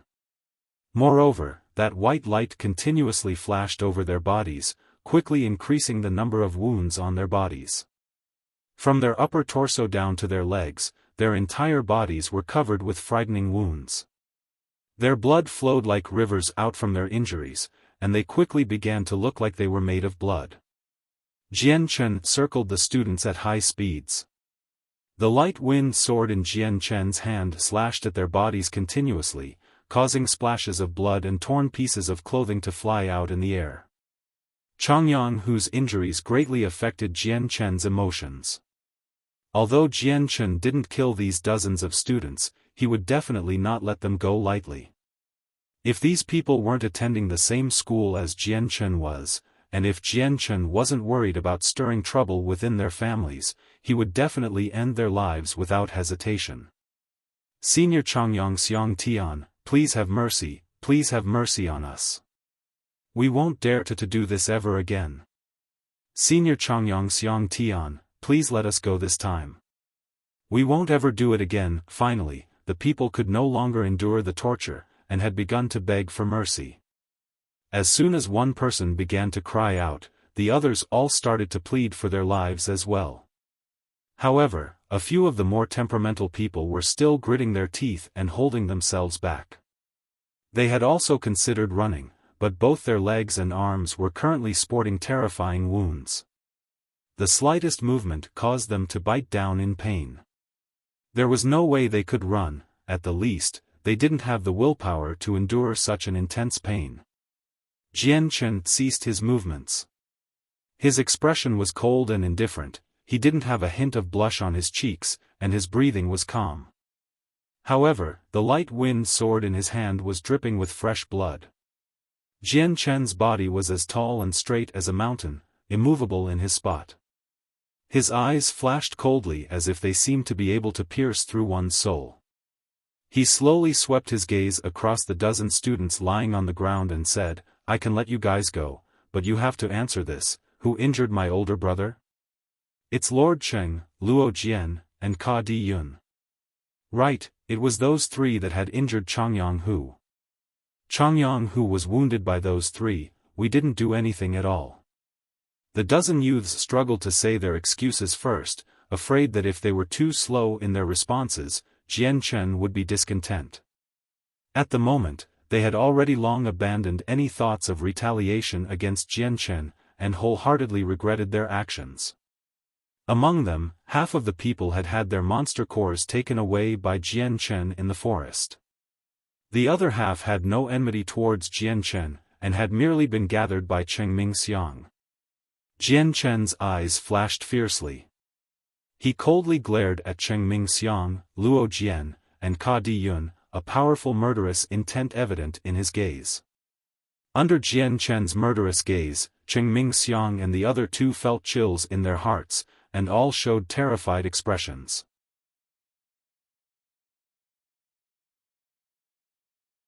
Chapter 63, Incoming Disaster. Changyang Xiang Tian, what are you going to doing? Let us go immediately, let's forget about the events that happened today, otherwise, just you wait for my Huayun sect to come for revenge. Cheng Mingxiang said sternly. Even an idiot could tell with one look that Jian Chen didn't plan on letting them go that easily. Right now, Cheng Mingxiang wanted nothing else but to leave this place and plot his revenge for another day. Jian Chen sneered, let you go? It won't be that easy. Hearing this, Cheng Mingxiang and the two others' face dropped. Ka Diyun spoke with a gloomy voice, Changyang Xiang Tian, we may have injured your brother, but now you have injured us, let us wipe the slate clean. Jian Chen slowly walked towards the three with his light-wind sword emitting sword qi. The three watched as the sword slowly enveloped itself in a bright glow of silver as if it was being eaten by it. A clean slate? How could it be that easy? Today, you three will leave an arm behind, and if there is another time in the future, then it will be your life. Jian Chen had already arrived in front of Ka Diyun, his light-wind sword already swishing down in an arc like silver lightning towards Ka Diyun's shoulder. Ah! Ka Diyun let out a desolate scream as the intense feeling of pain racked his face. Already all color had drained away from it. A fountain of blood sprayed out of the stump from where his right arm originally was as it flopped down onto the ground lifeless. Jian Chen had chopped off Ka Diyun's right arm. Cheng Mingxiang and Luo Jian's face immediately changed as they watched with a tremble. Another look at the severed arm, and then at Ka Diyun's screaming figure had caused them to become deathly white in the face. The 10 other students looked at Jian Chen with fear. This type of development was something they were not expecting to see. Who would have known that he was this merciless and severed someone's arm without hesitation? This cruel display had brought them no small amount of anxiety and fear. But there was a small shimmer of hope, they had fortunately not fought against Changyang Hu. If it were not for that small fact, then they had no doubt that they would be joining Luo Jian, Cheng Mingxiang, and Ka Diyun amongst the ranks of losing an arm. Jian Chen had treated the event as if it was an insignificant matter, his face not revealing any emotion whatsoever during the act. Whether it was the splattered blood on the ground or Ka Diyun's screams of pain, it had no effect on him. Instead, he looked at Luo Jian and walked closer towards him with his bloody sword. As Jian Chen approached, fear filled Luo Jian's face. Ignoring the pain from his wounds, he began to crawl backwards away from Jian Chen at a snail-like pace while crying, Changyang Xiang Tian, what are you doing? Don't come any closer. Jian Chen kept his slow pace as he walked towards Luo Jian. With an icy stare that revealed no mercy in his eyes, he slowly raised his light-wind sword. Seeing Jian Chen lift his silver sword, Luo Jian became even more terrified. He had long since lost his arrogant attitude and started to plead to him, Changyang Xiang Tian, please, I beg of you, please don't cut off my arm, if you let me go, Luo Jian, swear that in the future I will definitely repay you. Jian Chen showed no signs of stopping. Swinging his sword in another arc of silver light, he swiftly cut off Luo Jian's arm under the owner's disbelieving eye. Ah! A terrified scream came out from Luo Jian as his right arm was separated from his shoulder, causing blood to come spraying out onto the ground. Changyang Xiang Tian, I definitely won't let you go, Luo Jian grimaced as he used his anger to roar in anger. Already his eyes became bloodshot as he stared at Jian Chen with intense hatred. Jian Chen didn't take any notice of Luo Jian's cry, and instead walked off towards Cheng Mingxiang. Cheng Mingxiang's face was still a deathly white color. There was only regret in his heart as he realized his strength was weaker than Jian Chen's. If it weren't for the fact that he had a dozen other people at the saint level, he wouldn't have been forced into such a difficult situation.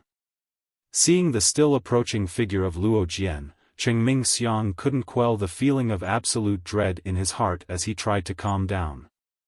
Changyang Xiang Tian, if you don't want to bring your clan into this, hearing Cheng Mingxiang's words immediately caused a reaction from Jian Chen. A glare appeared on his eyes as he immediately flashed forward to where Cheng Mingxiang was. Before he could even finish his sentence, Jian Chen had already lopped off his right arm. Cheng Mingxiang stifled a shout as his face flashed with pain. He was not like Ka Diyun or Luo Jian who had both screamed. The scream of pain had already been suppressed in his throat, but his face was still warped into a different expression. It would seem that his pain threshold was greater than the other two. Jian Chen's ice-cold gaze landed on the three people and he coldly said, "Today, I cut off your arm, but if there's a next time, I will take your life. Don't think I am bluffing, I will be true to my word." Jian Chen's eyes swept over to where the other students laid.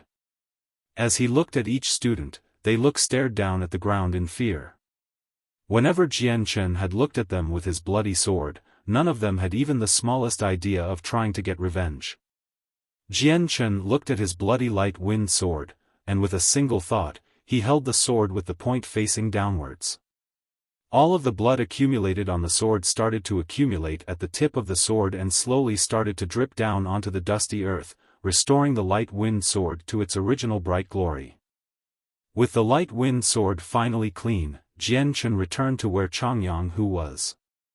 After seeing his bloody brother, the icy stare on Jian Chen's face softened as he said with concern, "Big brother, let's go back now." Changyang Hu nodded his head dumbfounded.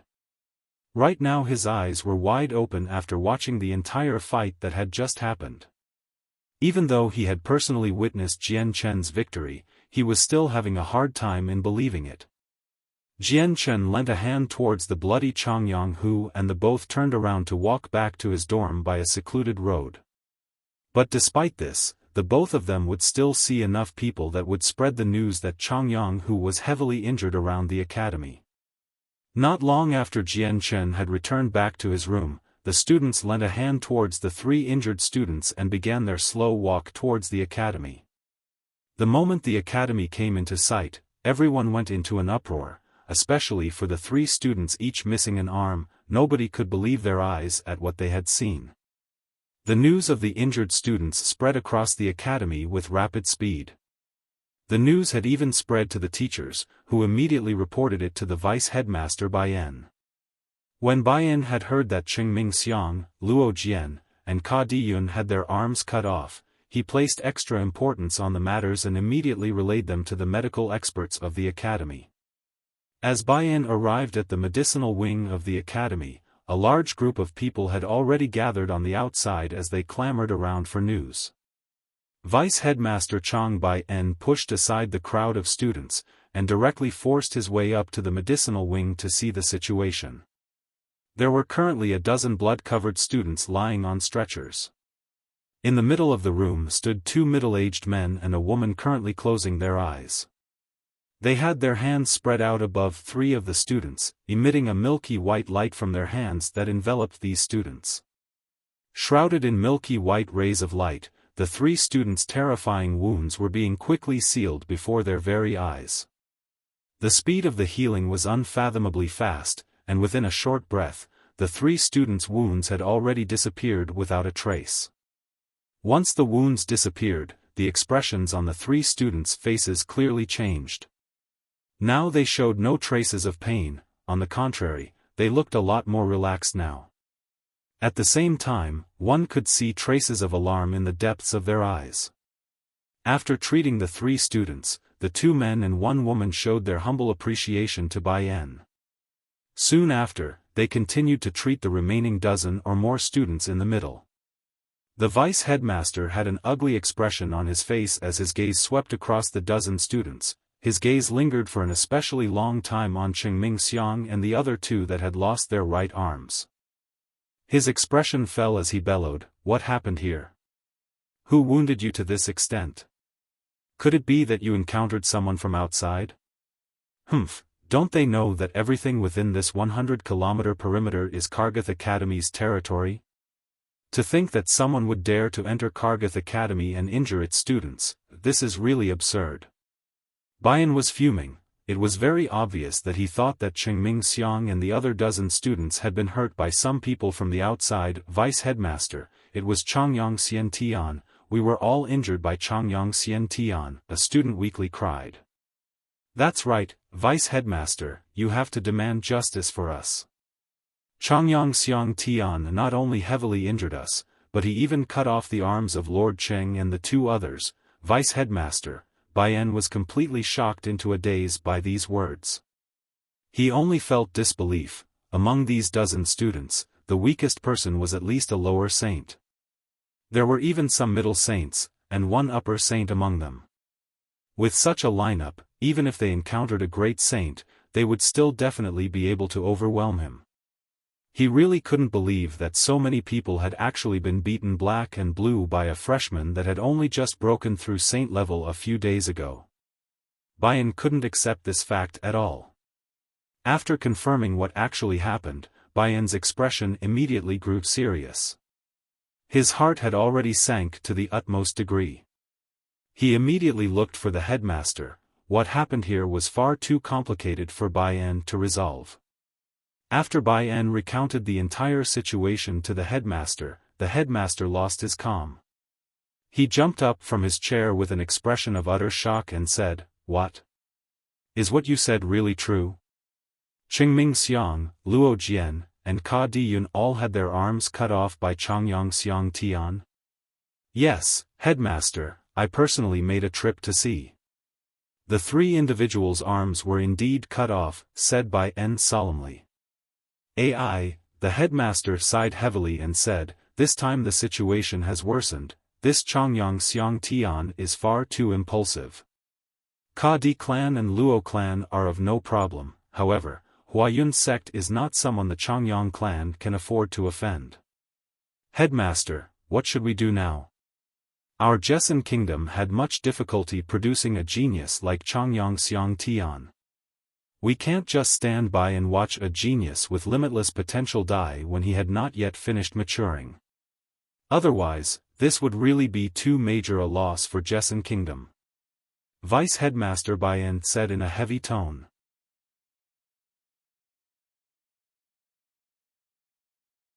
Chapter 64, Goodbye Chang. By the headmaster murmured quietly, "What you said is correct, Changyang Xiang Tian must be protected. Bai En, you stay here and resolve the matters in the medicinal building. I will go to the Changyang clan immediately. Otherwise, if we were to wait for the experts of the Huayun sect to arrive, the situation will become too terrible." After, the headmaster walked towards the frame of the window and jumped out of it.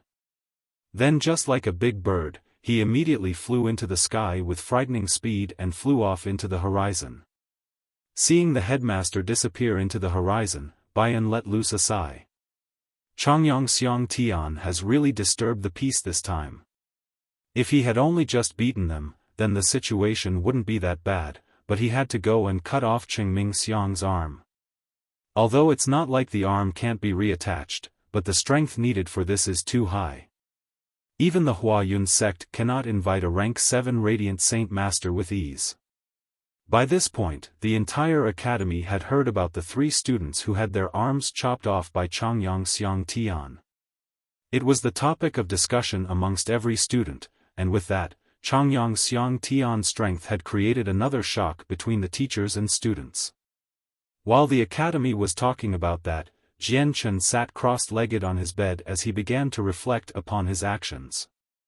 He knew in his heart that by chopping off the arms of Cheng Ming-xiang, Luo Jian, and Ka Di-yun, he had brought upon a great deal of trouble on himself. However, he didn't regret what he had done at all, so all he could do right now was ponder deeply on how he could deal with the wrath of the three groups. The day went by quickly and soon became night time. Dong dong dong. A loud knocking sound came from the other side of Jian Chen's room. Hearing the sound, the crossed-legged Jian Chen slowly opened his eyes. Looking down to see the various Class 1 monster cores without energy, he sighed silently before looking towards the door. Who is it? Changyang Xiang Tian, this is Vice Headmaster Chang Baiyan. Came Baiyan's familiar voice from outside the door. Jian Chen immediately got off his bed and walked over to open the door. Vice Headmaster Chang Baiyan was standing right outside his door, with an unsightly expression. Vice Headmaster, what's wrong? Jian Chen asked in a conversational tone. He already guessed what the Vice Headmaster had come for, but his heart was still extremely calm and unwavering. Vice Headmaster Chang Baiyan glanced at Jian Chen with a complicated look and sighed. Changyang Xiang Tian, please pack up, then immediately follow me to the headmaster's office. Oh. Jian Chen indifferently replied. He did not say anything afterwards, and quietly went back to his room to pack up his things. Jian Chen didn't have many belongings. He grabbed some of his own medicines and stored them into his space belt. Then he followed Baiyan to the center of the academy where the single, lone tower stood. Ah, look over there, isn't that Changyang Xiang Tian? It is, looks like he's walking together with the vice headmaster. Maybe he received a super strict punishment. As they walked through the sports field, a crowd of students started to gather and chatter amongst themselves.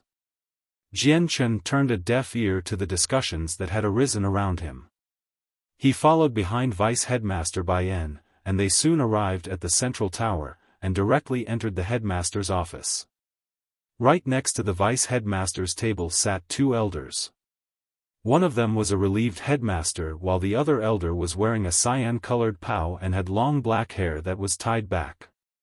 From behind the desk, the old man looked quite ordinary, just like any other old man. Headmaster, Changyang Xiang Tian has been brought. Vice headmaster greeted politely. Hearing this, the headmaster's gaze immediately settled onto Jian Chen, and he said in a calm voice, Baiyan, you may leave. Yes sir. Baiyan quickly left. At that moment, the only people left inside the office were Jian Chen and Kargath Academy's headmaster, as well as an elder in a blue/green robe. Ever since Jian Chen first entered, his line of vision had been fixed on the blue/green clad elder. This elder wasn't any stranger to Jian Chen, it was Changyang clan's butler, Chang Bai. Chang Bai, why have you come? Jian Chen said while looking at the elder. Chang Bai gave a complicated look at Jian Chen before sighing, Fourth Master, from all of your days at Kargath Academy, we have been watching you and your achievements. Whether it be your mother or father, they both feel extremely proud, but this act of yours today was too impulsive. Jian Chen naturally understood what Chang Bai was saying, and said firmly, Chang Bai, I don't regret anything.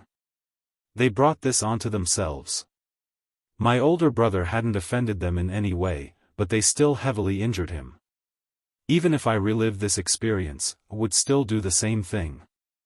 Chang Bai sighed, Fourth Master, I don't disagree with your methods. After all, in the Tianyuan continent, it is strength that rules over others. Although their strength was weaker than yours, you did not think about the powers they had backing them up. If it was just the Ka Di clan or Luo clan, then our Changyang clan would not have much trouble with dealing with them, but Cheng Ming-xiang is the treasured son of the Huayun sect's leader. The Huayun sect holds the biggest amount of power in the Jessen kingdom after the royal family, so this is a power the Changyang clan cannot afford to provoke. Changyang Xiang Tian, the Huayun sect's strength is quite formidable. Although they aren't as powerful as the royal family, even the royal family is afraid of any consequences from meddling with them. Currently, among the top 6 experts in Jessen Kingdom, the Huayun sect alone takes up 2 of those spots. The headmaster said with a serious expression. Jian Chen's expression also gradually grew more serious at these words. At that moment, a light knock came from outside the door. A respectful voice rang out from outside, "Respected headmaster, Changyang Hu has been brought. Enter." The headmaster said. The door opened, and a teacher walked in leading Changyang Hu. Changyang Hu was currently wearing a new academy uniform, but scars still clearly covered his face. "Chang Bai." Changyang Hu yelled the moment he walked in. He was unable to contain his emotions as he spoke with astonishment. The teacher didn't enter the headmaster's office. After sending Changyang Hu in, and sending the headmaster his respects, he lightly closed the door and left. Chang Bai's eyes lingered onto the scar on Changyang Hu's face. His pair of ordinary-looking eyes finally revealed some fury in them. Without any other external movements, he spoke, "Eldest master, you've suffered greatly." Changyang Hu shook his head without any mind, and said, "It's just a bit of injury, nothing major." "However, Chang Bai, why did you come to the academy?" Changyang Hu asked in confusion. Chang Bai's face didn't react in the slightest, and instead said gently, "Eldest master, 4th master, you should go pick up the rest of your things." Jian Chen quietly nodded without saying a word. "I've already packed everything, Chang Bai. Did you come to take me away?" Changyang Hu asked in a reluctant tone. Chang Bai nodded, "Correct, I've come today to pick you 2 up and depart from the academy. It would be unwise for you 2 to continue living at Kargath Academy." Hearing this, Changyang Hu's expression became dark. He had spent quite a long time at Kargath Academy, and had already developed special feelings of attachment towards it. "Changyang Hu, Changyang Xiang Tian, you 2 should first head out. I still have a few things I want to discuss with Chang Bai," the headmaster said. Jian Chen and Changyang Hu didn't have any objections, and they immediately turned around to walk out of the headmaster's office. Jian Chen and Changyang Hu weren't kept waiting for long. Chang Bai came out from the headmaster's office soon after. However, when he looked at the 2, his face changed to one of happiness. Jian Chen and Changyang Hu followed Chang Bai down the tower, and got onto the flying-type magical beast to leave Kargath Academy. It directly flew up into the air, and began heading towards Lore City. Jian Chen and Changyang Hu didn't speak on the magical beast's back. While the 2 were being rushed home, the both of them seemed to be extremely heavy-hearted. Within Jian Chen's head, he couldn't help but to think about the motherly affections he had received. Although Jian Chen wasn't a kid in his mind, he had never dealt with such an experience before, and so this motherly affection was a new thing, so Jian Chen had a very low resistance towards this. In Jian Chen's mind, he could not help but recall his previous life in the Changyang household. His mother had been wholeheartedly caring towards him, and had loved him dearly every step of his life.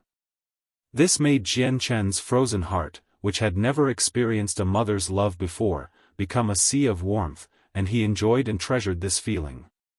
Time quietly passed as the Class 4 magical beast soared through the air at high speeds and caused the wind to constantly whistle in Jian Chen's ear. Jian Chen's black, waist-length hair was blown messily in the air as it danced in the wind. Especially now that he had a handsome and dashing appearance, he looked as confident as ever as he rode on top of the flying magical beast with ease. The flying magical beast crossed over many different villages and cities under the guise of the pitch-dark skies. After a few hours of flying 1,000 kilometers above the ground, they finally arrived at Lore City. Under the control of Chang Bai, the eagle beast descended onto the grounds of the Changyang mansion. The servants who managed the rear courts had long since left the area, leaving behind only the most loyal of guardsmen. A large gust of wind descended upon the courtyards as the eagle beast came down from the skies and landed onto the ground as the 3 males climbed down from it.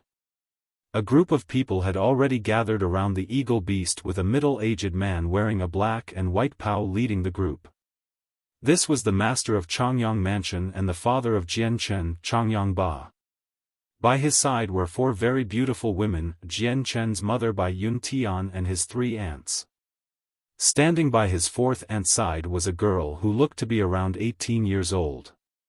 This was his second sister he hadn't seen in a few months, Changyang Mingyu. Standing right next to her was another person who looked to be around Jian Chen's age. It was Changyang Ku, his 3rd brother.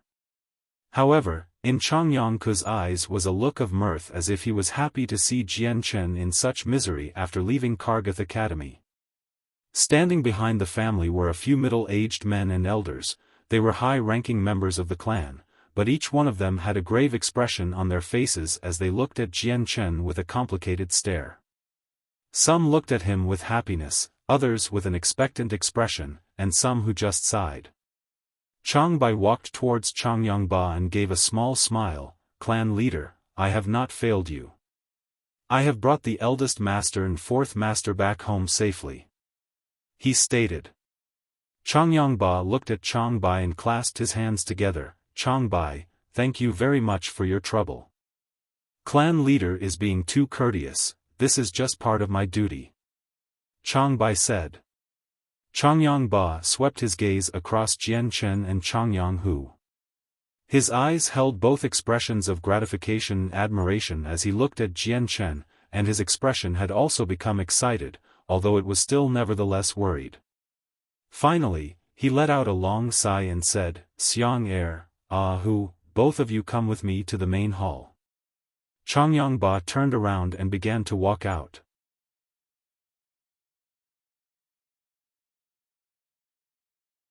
Chapter 65, The People from the Imperial Palace. 1. Jian Chen and Changyang Hu returned to their respective mother's side and walked with the others towards the main hall of the Changyang Mansion. Hu, you've suffered greatly at the academy, just look at your scars." On the way, Jian Chen's eldest aunt, Jing Long, looked at the scars on Changyang Hu's face with eyes wet with tears that never seemed to cease. Changyang Hu could only laugh as he replied, "Mother, these are only small injuries, nothing to worry about. It was a good thing 4th brother found me, otherwise, your child would have been left unable to even move from bed." Hearing this, Jing Long turned her head to look at Jian Chen with a gentle smile on her face. "Xiang Tian, I really must thank you for helping Hu." Jian Chen smiled back, "Eldest aunt, what are you saying? If my big brother has a problem, of course I'd help. Besides, this happened because of me and big brother was caught up into it. As long as eldest aunt doesn't blame me, then I be happy enough." Jing Long still had a smile on her face. "Xiang Tian, you're becoming more and more intelligent. You're almost becoming just like Hu now." Praise from eldest aunt. Jian Chen laughed. He could clearly tell that eldest aunt Jing Long's attitude towards him had improved. She was no longer so solemn and unmoving towards him. No longer was she like before, always wearing a neutral face. "Mother, you should say it right, 4th brother's strength is really amazing. Before he was even a saint, he could easily hunt and kill Class 2 magical beasts. And after he did become one, even the combined powers of the geniuses of cultivation of Kargath Academy, despite having the genius upper Saint Cheng Ming Xiang among their ranks, were beaten in under 3 minutes. The 10 other who followed them were also easily beaten up by 4th brother as well."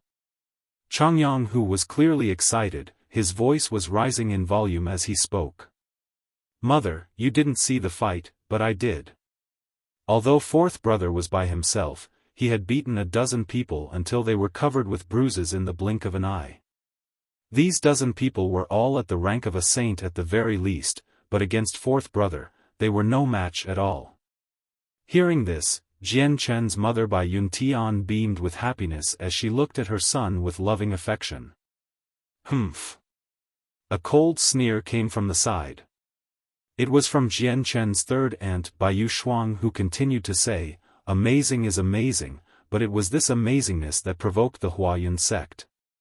Changyang Xiang Tian's amazingness is practically inviting danger to our Changyang mansion." Jian Chen's eyebrows furrowed together. His third aunt Bai Shuang had always treated him with prejudice since he was young. Jian Chen's mother, Bai Yun Tian, was extremely discontent. However, the one that had caused trouble was her own son, and even she slightly felt that he was in the wrong. In addition, his relationship with Bai Shuang was never good. Thus, she couldn't claim he wasn't guilty either, otherwise the little feud between the two would only grow. Forget it, third sister. What's happened has already happened. Discussing it now isn't of any use. What we should do now is to properly consider how we should deal with it. Jian Chen's second aunt Yu Feng Yen explained. Forget it, third sister. After all, Xiang Tian stirred up this trouble for the sake of saving Ah Hu. You can't blame everything on Xiang Tian. Jing Long sided with Jian Chen. Seeing that there were actually two people supporting Jian Chen, Bai Shuang could only snort and stay silent. Bai Yun Tian sighed, her gaze held both love and worry as she looked at Jian Chen and said, Xiang heir, we know of all of your achievements at Kargath Academy. You are my pride and glory, but I also think that your actions this time were too brash. To think that you even cut off the Huyun sect leader's son's arm. Do you know that with this, you've not only caused major trouble for yourself, but you've also dragged the entire Changyang clan in with you as well? A trace of guilt was shown on Jian Chen's face as he said, Sorry mother, I have brought a great trouble to our clan. Xiang Tian, what happened has already happened. You should stop blaming yourself. Right now we need to go the main hall quickly to discuss how to settle this conflict. Second aunt then closed her mouth. After that, the group started to pick up their pace as they headed towards the main hall. At this moment within a splendid palace, the Emperor of Jessan Kingdom held a letter in the middle of his hands.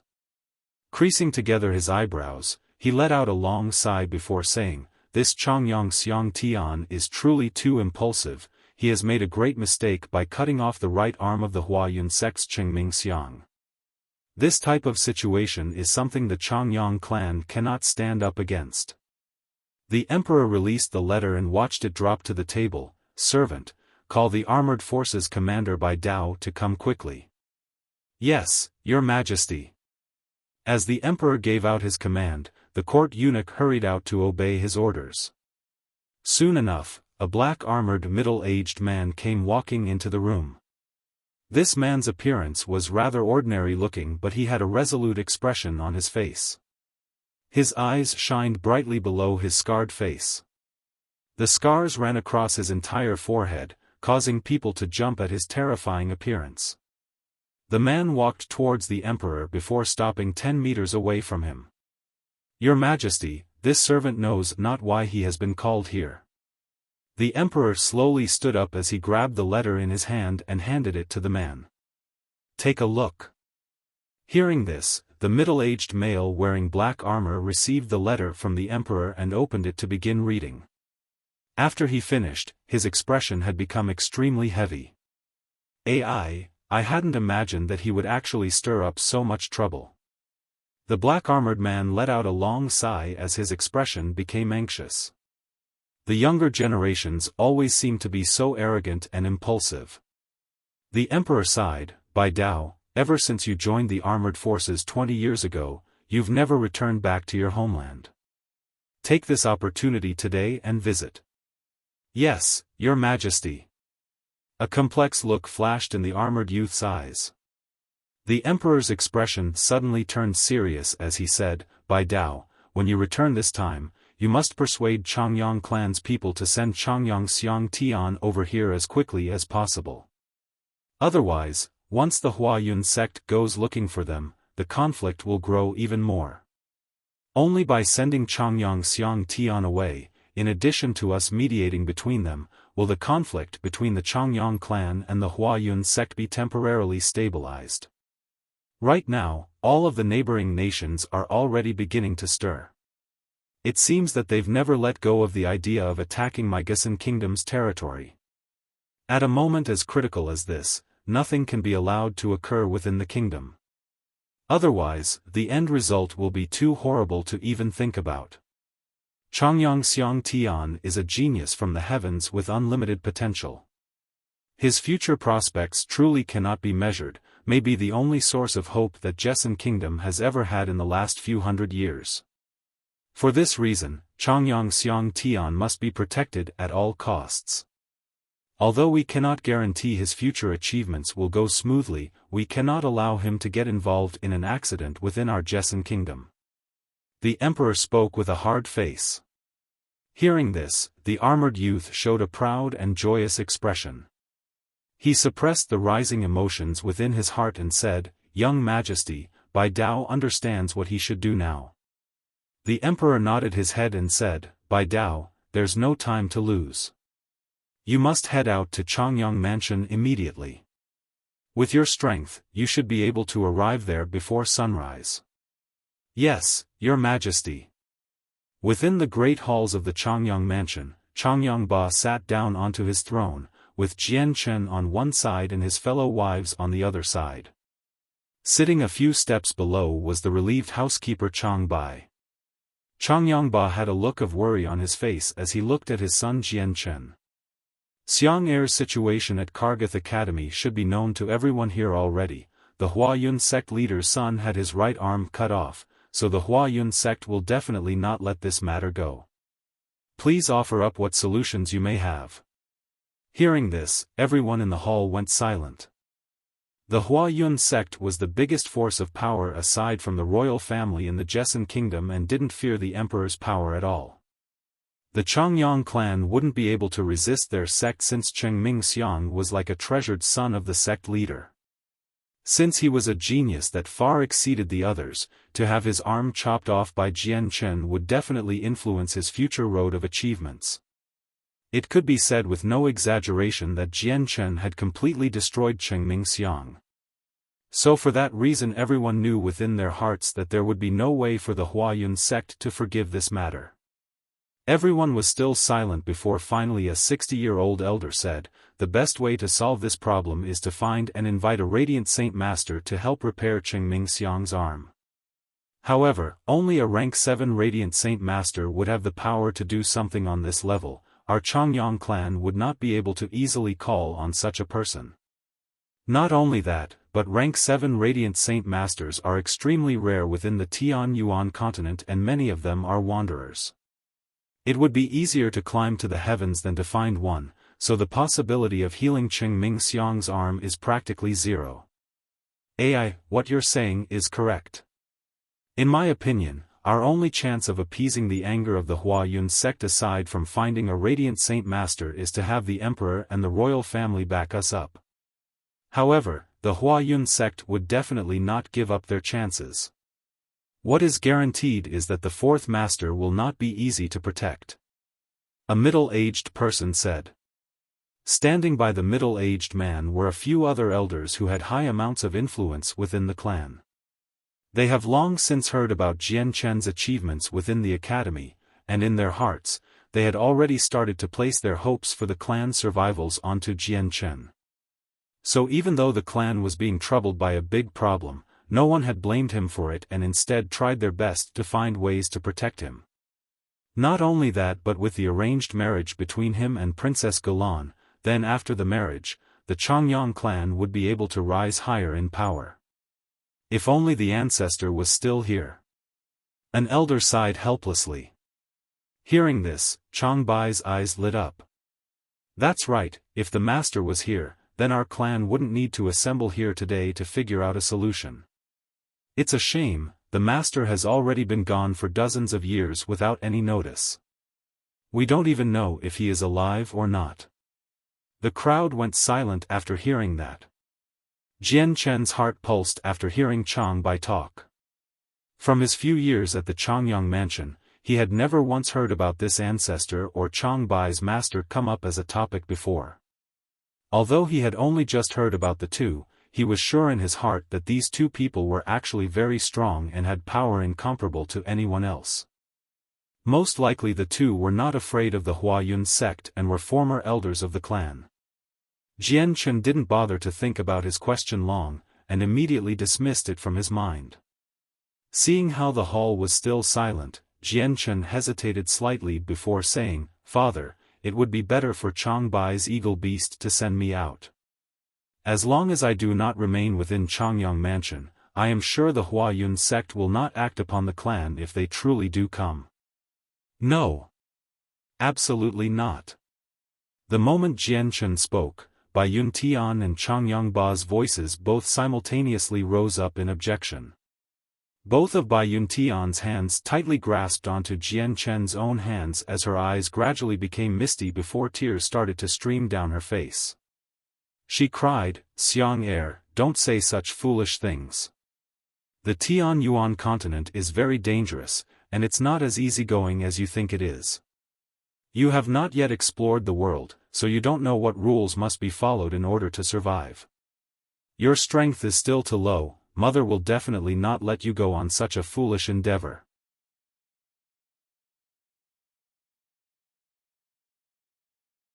Chapter 66, The People from the Imperial Palace, 2. That's right, Xiang heir, what your mother said is correct. The world isn't as peaceful as the academy is, it's filled with slaughter. And with your current strength, being able to survive won't be that easy. Forget about this idea. I absolutely won't agree to it. Changyang Ba said seriously. Although he spoke in an ordinary tone, he had been firm in rejecting Jianchen's idea. Jianchen already knew that it would be hard to get his family to agree to this plan, but he continued to speak, "Father, Mother, please don't worry about me. Your son may not be strong, but I am still able to protect myself. I've read many books from the Academy Library, and so I have some familiarity on how to survive within the Tian Yuan continent. Once your child leaves Changyang Mansion, then that'll be one less problem for the clan. Fourth Master, the situation isn't as simple as you think. If the Huayun sect were to find out that you are no longer within the Changyang Mansion, then I'm afraid that they would send out many of their numbers to pursue you. And with the Huayun sect's power, you won't be hard to locate." A white-haired elder spoke. In his heart, he had placed Jianchen as the hope for the clan's future, and definitely did not want to see him die prematurely. He was a 15-year-old saint who was stronger than an upper-level saint, and bordered along the powers of a great saint. This meant that he was a genius from the heavens that would shake the entire Tian Yuan continent. To some of the men here, Jianchen was no longer just a regular person, but a glowing human treasure that could give them boundless wealth. For that reason, within the hearts of the high-ranked elders, they all just wanted to protect Jianchen so he wouldn't suffer a blow to his future potential. Jianchen let loose a big smile. "Everyone doesn't need to worry. I've read up about a lot about the continent, so I'm sure that I can keep away from the Huayun sect's grasp." "Definitely not, Xiang heir. This is still too risky, it's not worth the trouble." Changyang Ba immediately shot down the proposal. "Xiang heir, don't worry about a thing. While the Huayun sect may be very strong, our Changyang clan won't be such an easy pushover, and although our ancestor has been gone for some years, his reputation is still widely known. The Huayun sect wouldn't dare to be so forward with our clan. So just stay within the mansion, I will do my best to protect you." Jianchen inwardly sighed to himself. With such a resolute objection, there would be no way for him to convince his father otherwise. "That's right, Xiang heir, this idea of yours is far too risky.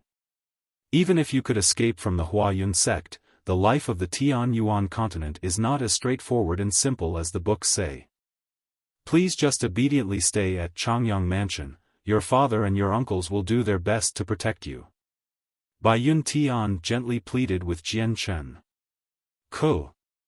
Changyang Ba cleared his voice. "That's enough, let's first talk about how we'll deal with the Huayun sect. I'm sure they have already heard about this situation and will arrive at Lore City soon, so we are pressed for time." Changyang Ba stated once more. The entire crowd within the main hall went silent as they all started to think about the situation. If His Majesty helps us, then that means the arranged wedding between the Fourth Master and Princess Golan is still on. So in the end, the Fourth Master will still be the son-in-law to the Emperor, so I'm sure His Majesty won't sit around and do nothing. someone said. Chang Bai nodded his head in contemplation and said, if His Majesty wants to support us, then he could temporarily suppress this situation, but this will no doubt bring His Majesty quite a headache. It is unfortunate timing right now as well. The neighboring countries have been inconspicuously sending soldiers to the borders. Most likely, they want to invade the richly fertile lands of the Jessan Kingdom. So right now, His Majesty definitely would not want to get onto the bad side of the Huayun sect. After all, this is a matter of life or death for the kingdom. Without the 2 Heaven Saint Masters from the Huayun sect, even the strongest fighters would be hard-pressed to fight against the other kingdom soldiers. Although the 4th Master has a very strong potential, and also has high expectations from His Majesty, the 4th Master's future achievements currently cannot be confirmed. Not only that, but the 4th Master is still young, so there is still a long time before he can fully mature. With the kingdom on the verge of a war, there is simply not enough time for them to wait around for the 4th Master, since we're not sure how long it'll be before the kingdom either wins or loses. The kingdom will need as many strong saints as possible in order to help win the war, so it's not clear if His Majesty will help us or not. The people in the main hall continued to attempt to come up with other ways. However, despite having contemplated for an entire evening, they were still unable to come up with any workable method. The night flew by quickly under the strained atmosphere the dozen people were in. The sky had already begun to brighten, it was already close to dawn. After an entire night of discussion, everyone's expressions looked exhausted. At this moment, a Changyang clan patrolman came running in, reporting to the clan leader, there is a person named Bai Dao waiting outside the mansion who wishes to see you. Bai Dao? Changyang Ba exclaimed under his breath with a contemplative look. His eyes shined brightly as he stood up from his throne, quickly invite him in. Yes sir. The guard responded, and quickly left. Hearing the name of Bai Dao, Bai Yun Tian started to tremble from where she was standing with a look of happiness. But soon that look changed into one of puzzlement. Jian Chen became confused as he noticed the change in his mother's expression. He had never heard of Bai Dao before, however, judging from his mother's reaction, this Bai Dao most likely had some type of relationship with his mother. Jian Chen slowly approached his mother before asking, Mother, who is this Bai Dao person? Bai Yun Tian slowly turned around, her eyes looking at her adored son, Xiang Er. Mother will tell you about this in a bit. Okay. Jian Chen nodded and did not inquire any further. Not too long after, a black-robed male came in with long strides. The man had a determined look on his face and his eyes refused to stop shining with energy. Looking at the man's forehead, many different scars could be seen. Changyang Ba stopped his actions and walked up to the center of the discussion hall. He greeted and smiled, Brother Bai Dao, I can't believe it's been 20 years since we last met. How have you been? The middle-aged man named Bai Dao greeted back and said, I've been okay. He paused for a moment, his gaze stopping on Jian Chen and his mother, before continuing, it's probably better if I just get straight to the point. I've come this time under the Emperor's orders. At the same time, I've come to transmit his orders. Hearing this, Changyan Ba's face became solemn as he asked, Brother Bai Dao, could this concern Xiang Er as well? Bai Dao nodded his head, that's right, His Majesty has allowed your Changyang Xiang Tian to be escorted far away from Lore City. Only by doing this will the conflict between Changyang Mansion and the Huayun sect be temporarily abated. Changyang Ba furrowed his eyebrows together. In his heart, he did not want to follow along with this solution. Bai Dao continued, the trouble this time really is a bit too great. Chengming Xiang is Huayun sect's only son, and he's a talented person that will eventually become Huayun sect's next leader.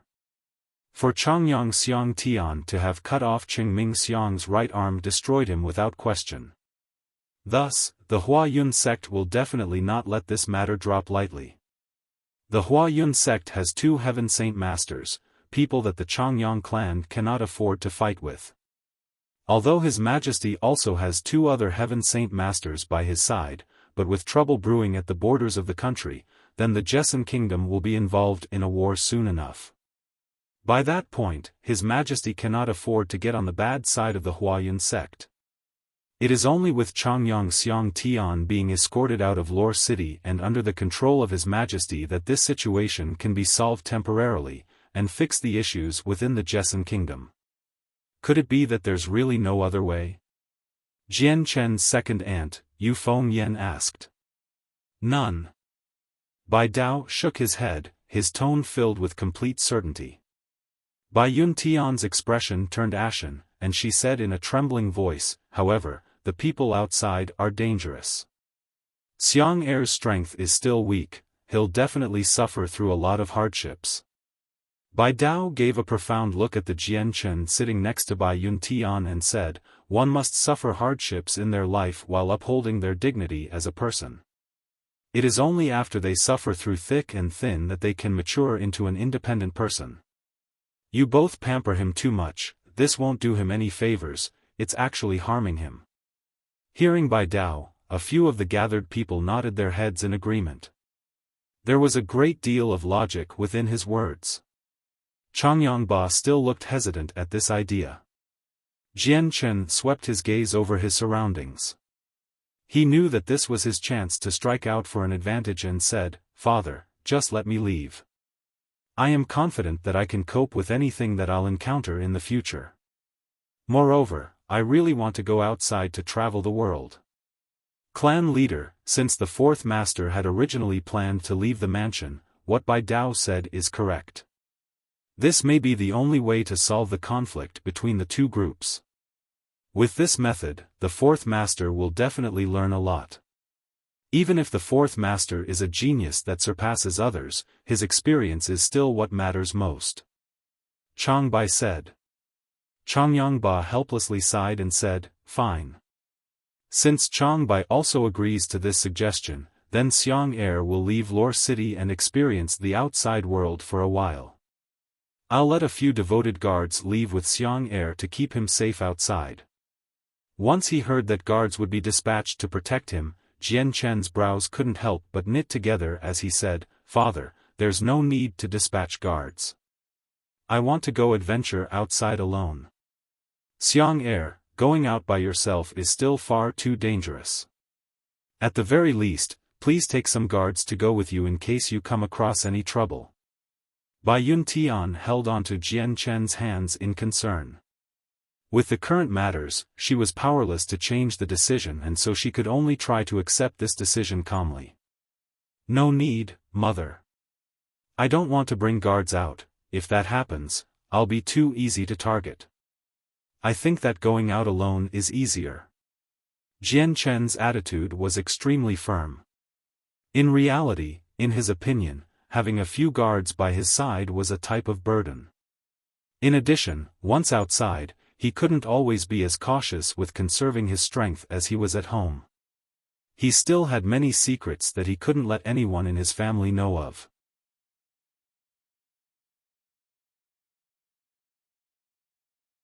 Chapter 67. By Clan Changyang Ba wanted to reject Jian Chen's proposal of going alone, but Jian Chen had been adamant in his decision. So in the end, Changyang Ba had no choice but to agree. After the discussions were over, Bai Dao said, from what I heard in the royal palace, the Huayun sect has already received the news and is moving towards Lore City at top speed. They'll be at Lore City by late afternoon at the very latest, so it would be best if you send Changyang Xiang Tian away from Lore City as soon as possible. Otherwise, it'll be too late by night time. Everyone's faces became solemn once more. Then, Chang Bai stood up and said, then let's have the fourth master gather his things before I take him away on the eagle beast. Soon after that, everyone started to leave the main hall. Xiang Er, please go to mother's room, there are matters we must discuss. Bai Yun Tian said as she walked towards her room. After entering her room, Bai Yun Tian pulled Jian Chen with her to sit with him. By this point, Bai Yun Tian's cheeks had tears streaming down her face. She knew in her heart that after Jian Chen left Changyang Mansion, it would be a very long time before the mother and son would be able to meet again. Life in the Tian Yuan continent was complex, and Jian Chen didn't know what hardships he would go through or what unfortunate events would happen to him, so this was possibly the last time the mother and son would ever see each other again. Xiang heir, you are no longer young in age and you'll soon be leaving this place. So there are things that mother should tell you first. Bai Yun Tian's tears shone like sparkling crystals as they dripped from her face. Xiang heir, didn't you ever think why it was strange that you didn't have a grandfather or grandmother? Jian Chen nodded his head without making a sound.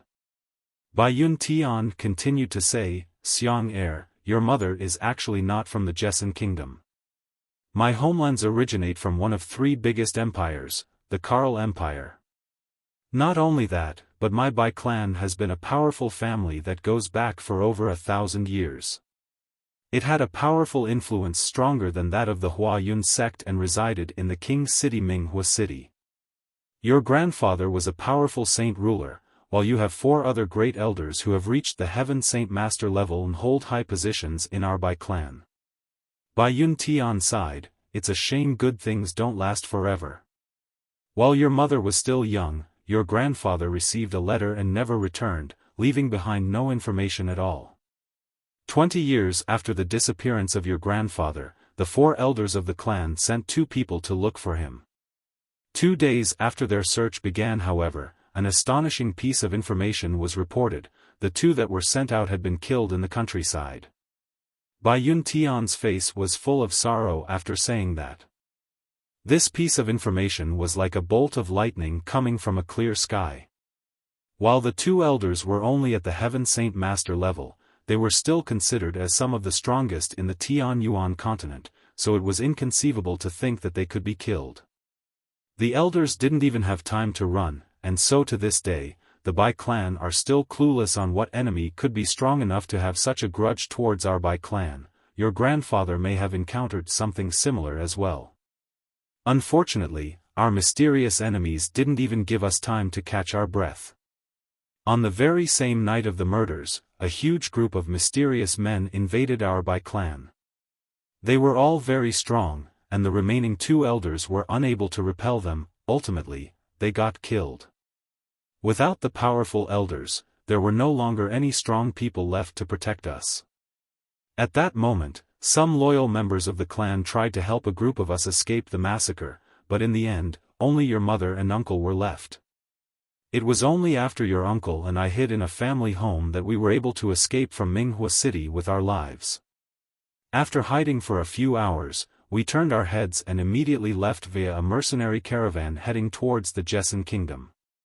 The tears were still flowing from Bai Yun Tian's face as she cried in deep sorrow, Xiang heir, at that moment of greatness, we had over 1,000 members to our name. But to this day, all that remains is your uncle and the 2 of us. You must remember that you not only have the blood of the Changyang clan in you, but the blood of the Bai clan as well. You must carry on the Bai clan's name, so please remember to protect yourself. Do you understand? Jian Chen nodded his head in silence as his heart churned with emotions. For a very long time he couldn't calm himself, since the news his mother had told him had struck the very core of his emotions. After some time, Jian Chen finally calmed himself down and said, Mother, could it be that we still haven't figured out our mysterious enemy's identity or how strong they are? Bai Yun Tian shook her head, I have no idea. Your mother and uncle were still young at the time and so we didn't understand much. So we had no idea who they were. If anyone knew, it would be the elders, but they're dead now. Afterwards, Bai Yun Tian fished out a red embroidered pouch and looked at it as if it was bringing back old memories. Xiang heir, before your grandfather disappeared, he gave me this red pouch and said it was a family heirloom passed down from generation to generation. By this point, it's well over 1,000 years old, so please take care of it. Those mysterious men had most likely exterminated our Bai clan for treasures like this. Jian Chen's eyes looked at the embroidered red pouch and said, Mother, what exactly is in this then? There's only a small piece of fur that's smaller than the size of one's palms inside. Your mother has no idea what it's used for. Bai Yun Tian placed the red pouch onto Jian Chen's hands and said, Xiang heir, even if this pouch only has fur in it, it's still a family heirloom, so there's no way this piece of fur is not simple at all. Right now you are the Bai clan's only hope, so passing down the family heirloom should be a given. I hope you protect yourself well, but it's best if you keep this pouch hidden at all costs. Although it'll be unlikely to come across a person that recognizes it, it's better to be safe than sorry. Jian Chen silently nodded as he took the red pouch. Dong dong dong. At that moment, a knock was heard on the door as a voice called out from the other side. Quickly wiping away her tears, Bai Yun Tian called out, Who is it? There was no sound outside the door for some time. Eventually, a voice said, Sister, it's me. Hearing that familiar voice, one that he had not too long ago heard, Jian Chen stared blankly at the door. It was the man from the palace, Bai Dao. Hearing the voice, Bai Yun Tian looked puzzled before saying, Come in. The doors opened as a black-robed man slowly walked in. It was precisely Bai Dao. Bai Yun Tian slowly stood up from her chair as she looked at him with a pained expression. Brother, it has been 20 years since you last saw me. I had thought that you had already forgotten about me. Jian Chen's stare hardened. From the fact that his mother called him her brother, he could already tell that the middle-aged man in front of him was his uncle. Bai Dao sighed. Sister, I'm sorry, your older brother was wrong to not visit you during the last 20 years. In truth, your brother never forgot about you, it was just that the burdens your brother was carrying were too heavy to bear. Vengeance for our Bai clan will definitely be carried out by me. Sister. Your brother will live out the rest of his life for the sole purpose of revenge. Bai Yun Tian sighed as well, before turning her head to look at Jian Chen, Xiang heir, this is your uncle, Bai Dao. Uncle. Jian Chen spoke. This was the first time he had uttered the word, as well as the first time he had seen him up close. Bai Dao sized up Jian Chen before offering a smile, Xiang Tian, I have heard about you, word of your accomplishments has resounded through the capital, and have even been whispered of inside the royal palace. You are truly worthy of being a descendant of our Bai clan. I eagerly anticipate the day when you have grown strong and honorable. Do not disappoint me. After talking, Bai Dao immediately grew solemn once more as he faced Bai Yun Tian, Sister, I know you hate to see Xiang Tian leave, but there is no other way. As it stands now, the Changyang clan cannot oppose the Huayun sect, but if Xiang Tian leaves, the situation will improve dramatically for both the clan and Xiang Tian. Letting Xiang Tian stay in the mansion will bring no good benefits. It may even cause the Changyang clan to end up like our Bai clan. Right now we just need to smuggle Xiang Tian away before nightfall. Otherwise, he won't be able to leave, even if you agreed to let him go. Bai Yun Tian nodded her head slowly. Since the emperor wasn't willing to help them publicly right now, how could she not understand this reasoning?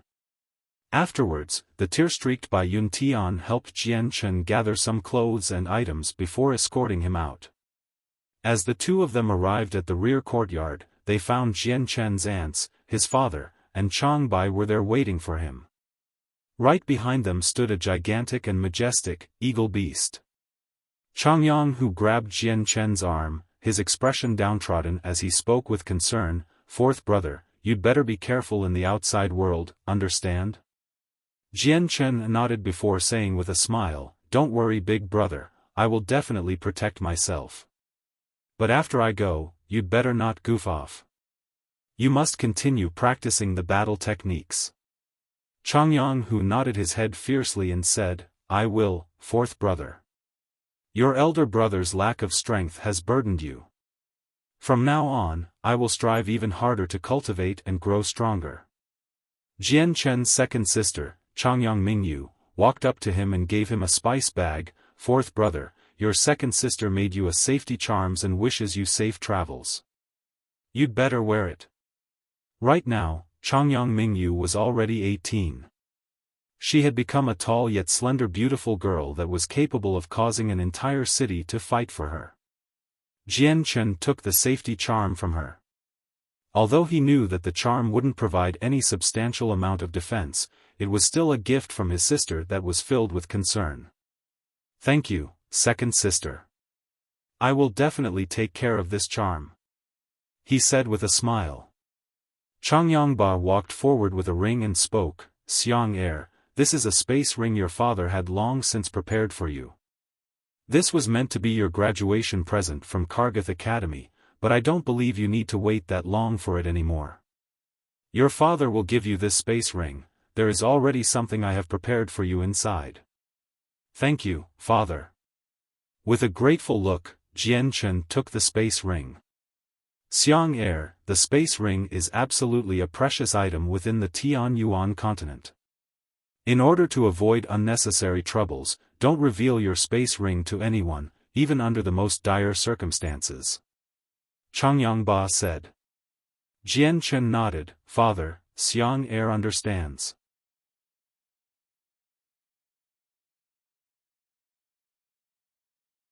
Chapter 68, White Cloud City. After everyone had finished talking, Jian Chen left with Chang Bai on the back of the eagle beast and immediately departed from Lore City.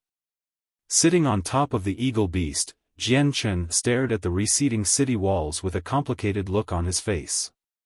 It's been over 15 years since he came into this world, and he has only left the confines of the mansion and Lore City twice. The first time he had left Lore City was to go to Kargath Academy, but this time, the reason was no longer the same. Jian Chen understood that after leaving, he wouldn't see his family again for a very long time, and would have to fend for himself. In this dangerous environment known as the Tian Yuan continent, Jian Chen could only rely on himself. Jian Chen personally didn't think he would be able to see his family again, but he had read from the books that this world was dominated by the strong. The Tian Yuan continent was a lot more dangerous than his previous world, and while he had decent strength for his age, there was no guarantee for what may happen.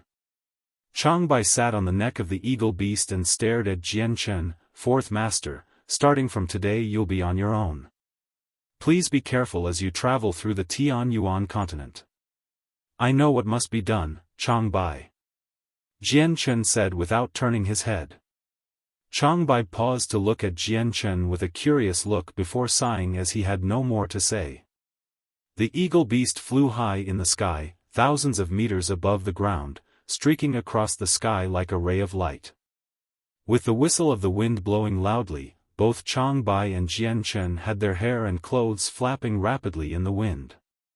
The eagle beast soared over the walls of countless tiny villages before finally the eagle beast slowly came to a stop, in midair in front of the walls of a great city. Looking down to see the city, Jian Chen asked, "Chang Bai, you should just drop me off here." Hearing this, Chang Bai looked down to see the tiny city before nodding his head, "If you say so." Immediately, the eagle beast flew down towards the ground under his control. Jian Chen hopped off of the magical beast before saying to Chang Bai, "Chang Bai, you should hurry on home, I'm sure the Huayun sect has already arrived at the Changyang mansion." Chang Bai started to ascend with his eagle beast, "Fourth master, please take care." Jian Chen waved goodbye to Chang Bai and turned around to walk towards the city in front of him. Chang Bai hesitated as he sat on the eagle beast and watched Jian Chen's back go further and further away. It was only after he had disappeared when Chang Bai said, "Fourth master, I hope we see each other soon, you've always surprised me after all." The eagle beast started to flap its wings and flew into the sky, blowing dust everywhere. Soon, Chang Bai flew off into the air towards the direction of the Changyang mansion. The sun has already long since set into the horizon. With the colors of nightfall rapidly approaching, Jian Chen walked towards the small city with a group of people. However, while he was walking on foot, many of them were traveling via carriages being pulled by magical beasts. Jian Chen's appearance had naturally made the other travelers curious and made many other mercenaries become alert. But when they realized how young Jian Chen was, they immediately lost their alertness. Jian Chen sized up the mercenaries riding on top of the magical beasts. Some of them ranged from 20 years old to 50 years old, some wore armor, some leather, and some just wore regular clothes. When Jian Chen walked closer to them, however, he could smell the scent of blood.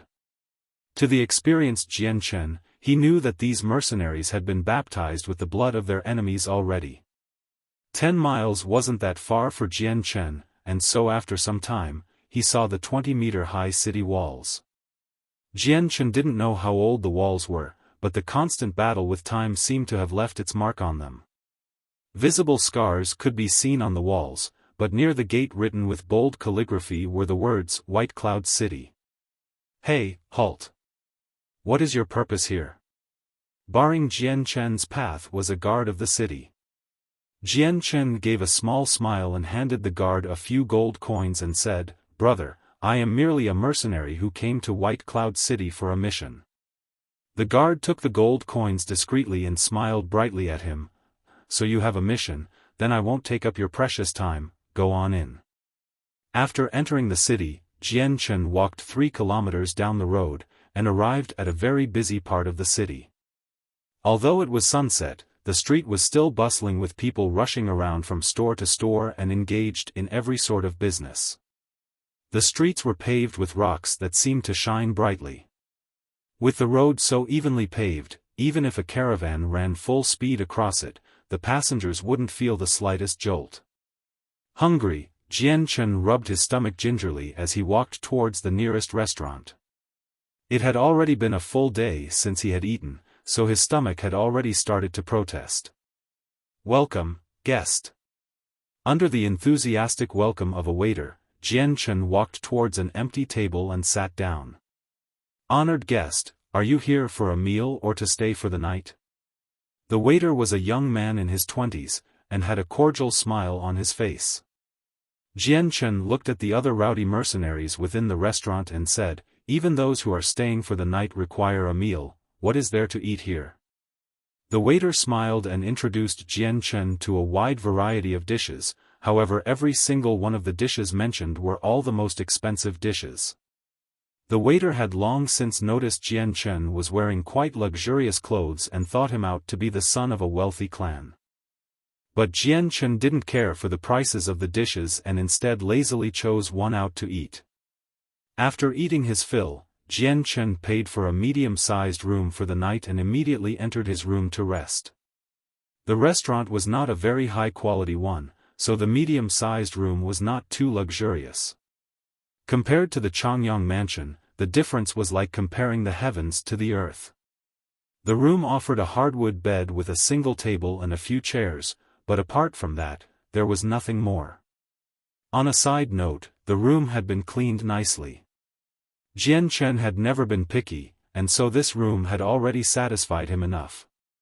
After closing his door, Jian Chen walked towards his bed and took out the space ring his father had given him before leaving and looked at the contents.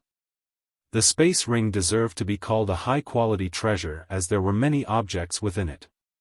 With an internal storage of up to 100 cubic meters, there were a pile of items stacked in the middle of it. While the ring wasn't full, almost every inch of the floor had been covered by items. Amongst a pile of items, there were 1,000 purple coins that sparkled dazzlingly along with another few thousand gold coins stacked in another pile. There were even small piles of monster cores, around 40 of them were Class 2 monster cores, 10 of them were Class 3 monster cores, and only one of them was a Class 4 monster core. Seeing how many items were stored inside the space ring, Jian Chen felt very warm inside. Although it wasn't by any means a large amount of items, they all served a practical use for Jian Chen's needs. With this much, it truly showed how much Changyang Ba cared for his son. Stuffing the space ring back into his bosom, Jian Chen clearly remembered the words of his father. Until he was strong enough, he didn't dare to reveal his ring to anyone since it was such a precious item on the Tianyuan continent. Although there weren't a small amount of people who had a space ring, they were all strong members of influential and wealthy clans and could easily protect themselves from danger. Climbing onto the bed, Jian Chen took a few monster cores from within the space ring and closed his eyes as he started to cultivate using the energy from within the monster cores. As usual, Jian Chen started to absorb the energy within the monster core at a frightening rate. If anyone were to see him now, then they would see the monster core emit a weak amount of light as the energy within started to flow into him like a thick stream.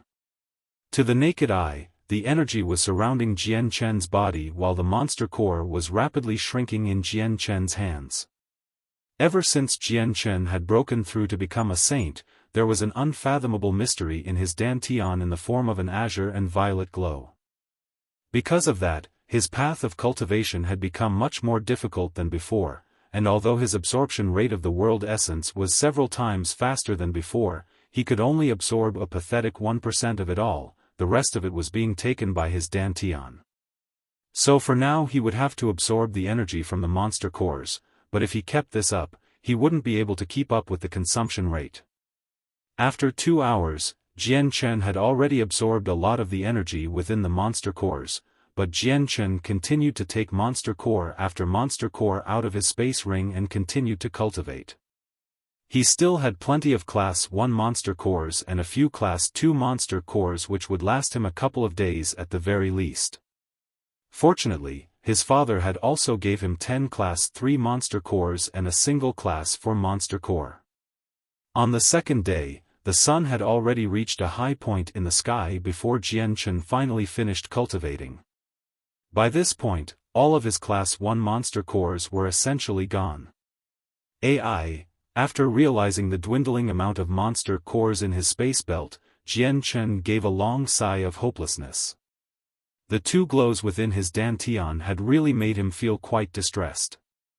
Calming himself, Jian Chen departed from both his room and the restaurant to mingle with the crowded streets. The morning sky was quite clear, and the fiery sun had not yet started to increase the temperature of the weather by a large amount. With a warm ray of light, everyone felt quite comfortable instead. On the busy streets, a few mercenaries were hurrying along while a few peddlers were slowly cruising along. Jian Chen eventually arrived at the mercenary union. He had already put in some thought about which job he wanted to take, so he would first need to become a mercenary.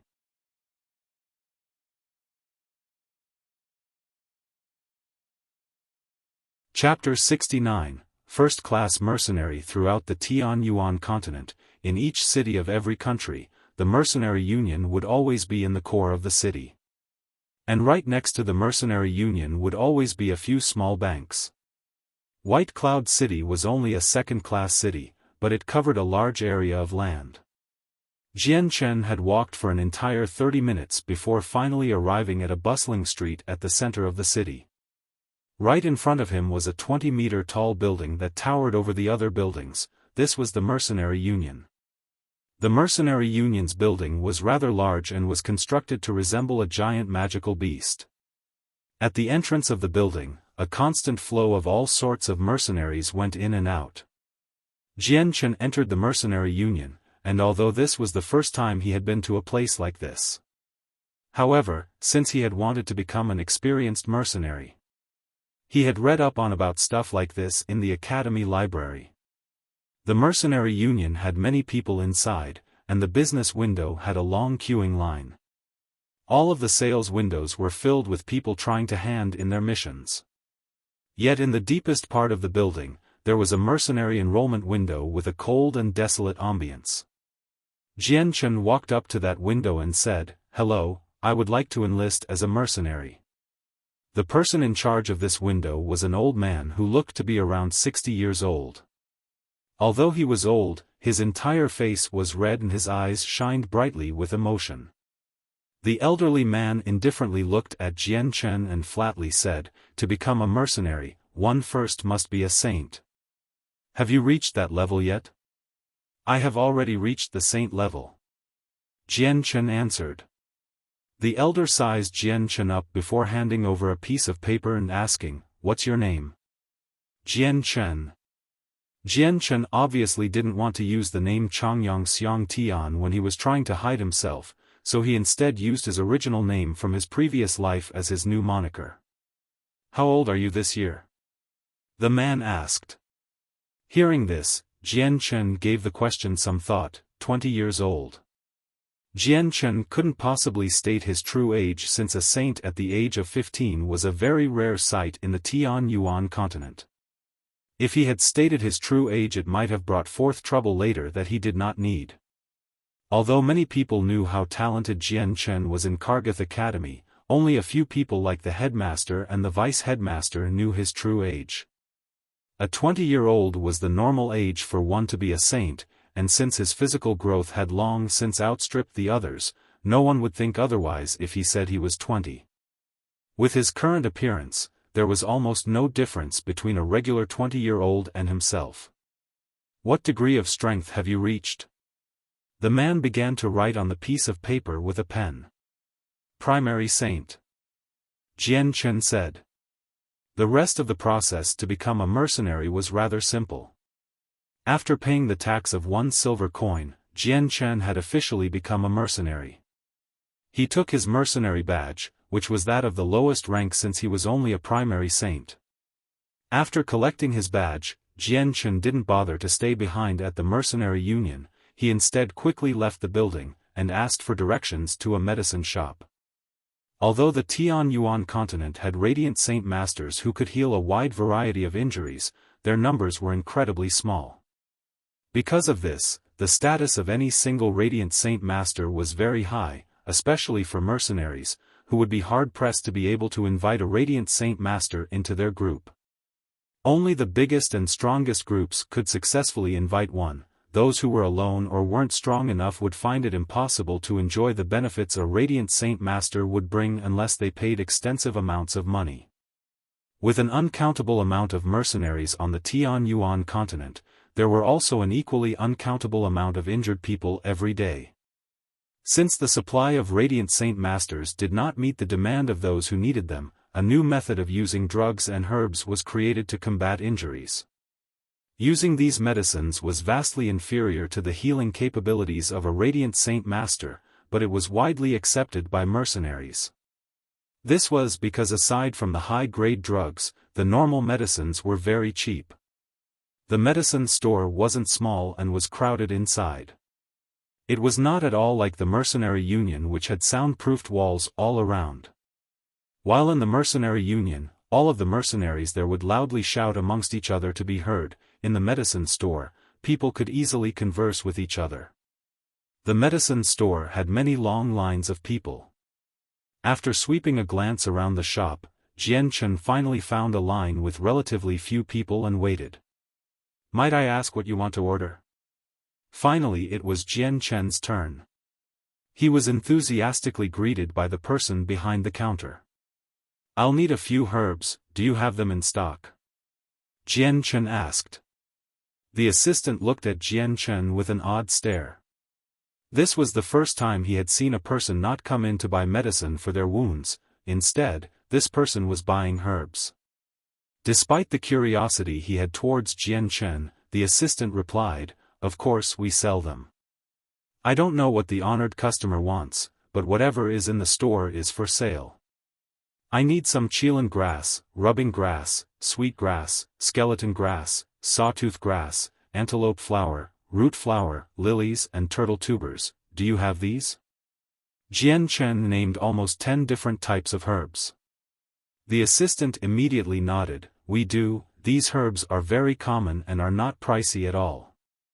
We have them all, but I don't know how much the honored customer wants." Jian Chen had a happy smile on his face. He took out a gold coin and placed it onto the counter as he said, "Give me a few of every item." These herbs were all extremely common goods. A single gold coin was enough to buy a cartful of them. Seeing the gold coin on the counter, the man smiled brightly. "Okay, please wait for one moment, honored guest. I'll bring them to you in a moment." With that said, he entered the back room to gather the materials. After paying for the herbs he needed, Jian Chen left the store and headed outside of the city. He arrived 10 miles outside of the city walls, and entered into the small forest. There, he dug a few mounds of earth and plucked some tree leaves. He then stored them within his space belt and walked back to White Cloud City.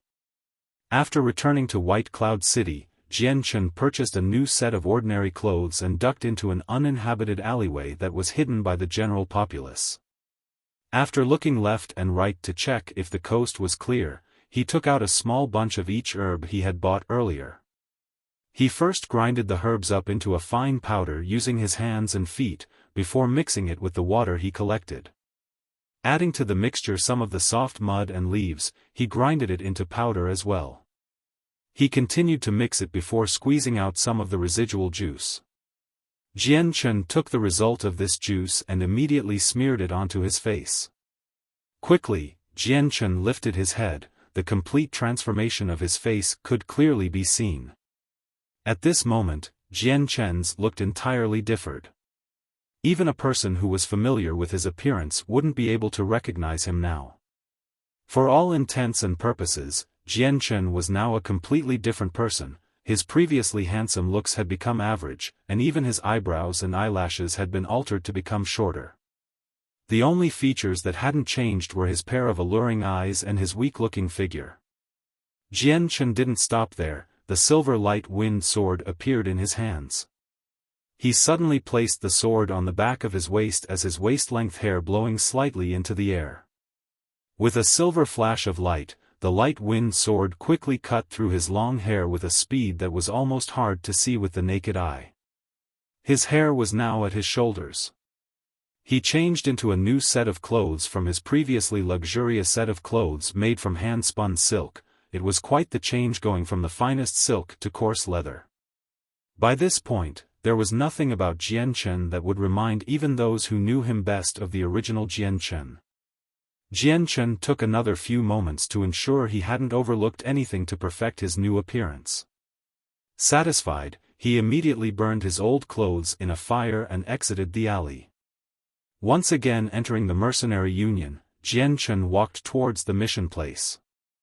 The mission hall in the mercenary union split its missions into 5 grades, S, A, B, C, and D. The highest grade was S, and the lowest was D. At the same time, the mercenaries were also split into these same 5 categories. At the moment, Jian Chen was only a D-ranked mercenary, and so he could only take on D-ranked missions. A mercenary's rank was determined by the amount of missions accomplished, their honor and strength. D-ranked mercenaries had to be at least saints, while C-ranked mercenaries had the power of great saints at the very minimum. With this system, S-ranked mercenaries had to reach the strength and honor of Earth Saint Masters. Even if one had the same strength as an Earth Saint Master, if they didn't have the same amount of reputation, then they wouldn't be considered an S-ranked mercenary. Therefore, this mercenary grading system had no shortcuts. D-ranked missions were bountiful, but the majority of them were very boring. The majority of them were about finding lost items, or to help a store buy and deliver their items to another store. None of the missions were of any interest to Jian Chen. Right now, Jian Chen only wanted a mission that would let him leave the Jessen Kingdom because he knew the Huayun sect was a major power in the kingdom. Although he had completely changed his looks, there was no guarantee that a person wouldn't discover his real identity and set off the Huayun sect's pursuit to capture him. Just in case he accidentally revealed himself to the Huayun sect by mistake, it would be best for him to leave the Jessen Kingdom to a place where the Huayun sect had no power. Unfortunately, very few D-ranked missions allowed a mercenary to travel in between countries. Most missions like that were for the higher-ranked mercenaries and were usually never distributed to a D-ranker. So when Jian Chen had looked at the entire mission list for D-ranking mercenaries, he didn't see a single mission that would take him outside the country. Inwardly sighing, Jian Chen left the mercenary union. If he wanted to leave the Jessen Kingdom, he would need to rely on the cover of caravans. Otherwise, if he were to travel alone, he would be assaulted by a group of robbers that even he would most likely have trouble with. But even if he didn't meet any robbers, the border fortress was a place Jian Chen wouldn't be able to bypass with ease.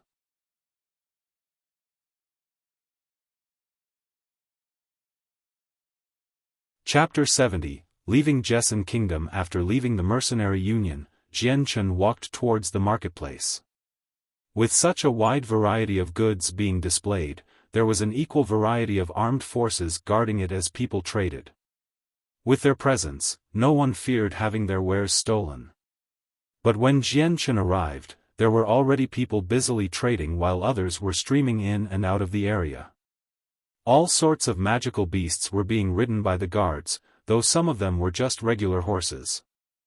Horses were very common in the Tianyuan continent, but while they were the most common type of transportation, they were also the most mundane. At that moment, a peddler walked by Jian Chen's side with an armload of goods. Holding out his hand, Jian Chen asked the peddler, "Fellow brother, might I ask if you know of any traders leaving the Jessen kingdom?" The trader looked at Jian Chen with suspicion before pointing towards a big caravan. "That caravan is preparing to leave the Jessen kingdom." Jian Chen followed the youth's finger with his eye and saw 10 caravans grouped together. Surrounding the caravans was a large group of mercenaries protecting the items, while a middle-aged man wearing a luxurious-looking robe was commanding the people to load up the items onto the caravan. With only a single glance, Jian Chen knew that this middle-aged man was the one responsible for the caravans. Immediately walking on over, he asked the man, "Uncle, might I ask if your caravans are leaving Jessen kingdom?" Hearing Jian Chen, the middle-aged man turned around to take a look at him. "Why do you ask?" Laughing, Jian Chen said, "Uncle, if your caravans are leaving Jessen kingdom, might I join you? Although my strength is not all that strong, I am still a mercenary nonetheless. I don't need a reward for this either, how about it?" The middle-aged man looked relieved at Jian Chen's last sentence and said, "Fine. However, you must stick close to us during the trip. Also, any roadside fares must be paid by you and won't be compensated for by us. Lastly, if we are attacked, then you must help protect the group and fight together with us." On the Tianyuan continent, most of the weaker mercenaries would usually either form their own large group, or join a caravan group in order to travel from kingdom to kingdom. Since the roads connecting the kingdoms were long and dangerous, there was a very high chance of encountering highwaymen. Ambushes from magical beasts were also a common occurrence, and in some areas, those attacks happened frequently. Because of this, every caravan would welcome a mercenary's presence with wide arms, and generally wouldn't refuse anyone. After all, even one man could add to the overall strength, and could help protect someone's life. Jian Chen didn't hesitate at all to agree to the man's conditions. "Our caravan will depart in an hour, so go make your preparations." With that said, the man didn't pay any more attention to Jian Chen and resumed commanding the transporters to work. Afterwards, Jian Chen headed towards the White Cloud City stables and spent 50 gold coins to buy a single horse. Leading the horse back, he patiently waited for the caravan to depart. An hour quickly passed as Jian Chen mounted his horse and followed the caravans from behind. The mercenaries that were originally hired to protect the caravan sent many inquisitive looks at him, but none bothered to talk to him. Since there were 3 caravan groups that combined into one, there were naturally 3 groups of mercenaries. Aside from those 3 groups, there were also many mercenaries going by themselves. It was because of the unknown dangers that the caravans had to group together both themselves and their mercenaries, resulting in a total of about 500 people. It was even normal for one to recognize a familiar face. Soon they left the city gates. Although the caravan representative had a few bodyguards and mercenaries, he didn't stay at the gates for long, and immediately ordered the caravans to move out once the negotiations were over. One moment. At that moment, before everyone could move, an armored man came down from the city towers with a scroll of paper.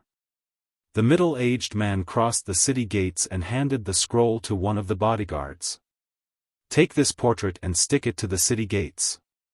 Then find the best portrait master and send him to me. I want him to duplicate this portrait and post it everywhere in the city. If anyone can find the person described on the portrait, capture him, and if there's any resistance, kill him." "Yes, sir." A soldier took the scroll and immediately tacked it to the city wall. The picture on the portrait is a wanted criminal in the Jessen kingdom. Take a good look now, look for this person in every single city you stop at. By all means, you must not let the criminal get away. Do you understand? The man repeated with a commanding tone that could be heard clearly even from far away. As the bodyguard posted the portrait onto the city gates, everyone glanced at the figure on it. The person looked to be no younger than 16 years old, and no older than 20. Although the person looked very young, his looks were handsome and actually looked very lifelike despite it being a drawing. Whoever had drawn this portrait was a true master of art. After posting the portrait, the man waved his arm at the caravan representative. That'll be all, you can leave now. With no further interruptions, the caravan began to move once more. However, the guards at the city gates had already went from 10 in number to 100. Every single one of them would check each person as they entered or exited the gates, and then compared them to the person in the portrait. When Jian Chen was about to exit the gates, he saw the portrait on the gates, and his eyes hardened. The person on the portrait was of his original appearance. Seeing this, Jian Chen couldn't help but feel some fear in his heart regarding the Huayan sect. This city had been countless of miles away from Lore City. He had only left Lore City yesterday and arrived at White Cloud City just last night. Yet not only did the Huayan sect perfectly capture his appearance onto a portrait, but they had also been able to quickly send out the portraits to a city thousands of miles away. This type of efficiency make any person quake in fear, and Jian Chen doubted that the Huayan sect had only sent out portraits to White Cloud City. Right now, he feared almost every single city within the Jessan Kingdom had warrants of his capture. Jian Chen secretly rejoiced at his decision to change his appearance, otherwise, he would have been hard-pressed to escape White Cloud City. As Jian Chen rode his horse forward, the two soldiers at the gates scrutinized him with a heavy stare. However, Jian Chen had already changed his appearance. He was completely different from before. If people who had been familiar with him wouldn't be able to recognize him, then how would some strangers be able to find out who he was? With no more hindrances, Jian Chen mixed in with the other mercenaries and departed from White Cloud City in a long line. The final destination for the three caravans was the neighboring country, Blue Wind Kingdom. But because the caravans had many precious goods in them, they were going at a slow pace. Although the border fort wasn't too far away, it would take them 2 or 3 days of walking to reach the border, and crossing into the Blue Wind Kingdom would require another half-month. Jian Chen looked at the grand caravan. It wasn't using regular horses to pull, but rather 4 Class 1 magical beasts specially bred for this purpose.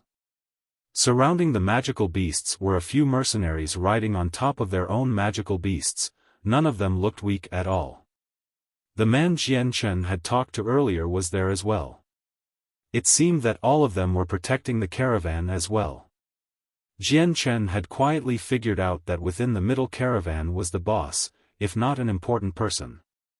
This was because this was a luxurious caravan, and still had 2 other caravans by its side. It took around 4 days for the group of caravans to reach the border fort, which was a long wall that spanned for countless of miles. It was 50 meters tall and 20 meters thick. From afar, this great wall looked like a long dragon that made people shake in awe. Jian Chen looked at the wall in front of him as the shade covered him. Under the protection of the wall, the setting sun was completely blocked, and the area in front of the wall was completely covered in darkness. This sight was enough to make people who had never seen this sight before shake in awe, as they felt like the wall was some frightening and profound force. This was the first time Jian Chen had ever seen the Jessan Kingdom's wall. There was awe in Jian Chen's mind as he looked. In his previous world, he had seen many walls, but none of them could compare to this. The biggest wall he had seen was 20 meters tall, but this wall in front of him was 50 meters tall. It was like comparing an adult to a child. What a great wall! I can't even imagine how long it took for them to build a wall of this size. Jian Chen sighed in admiration. Hearing what he said, the mercenary riding right next to Jian Chen stifled his laughter. A wall of this size is normal in the Tianyuan continent. Practically every kingdom has a wall of this caliber.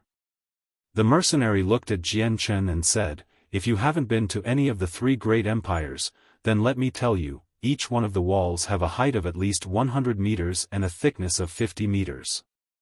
These small city walls can't even compare."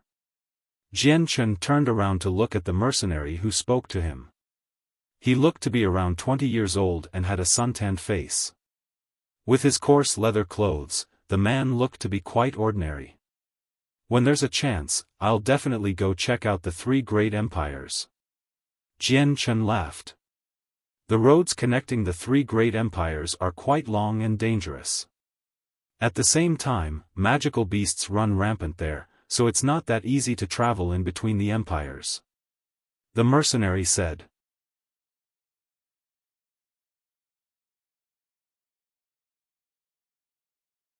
Chapter 71, Mu Yun. Jian Chen let loose a gentle smile as he cupped his hands in greeting. "It seems brother has seen many suns while traveling the Tianyuan continent."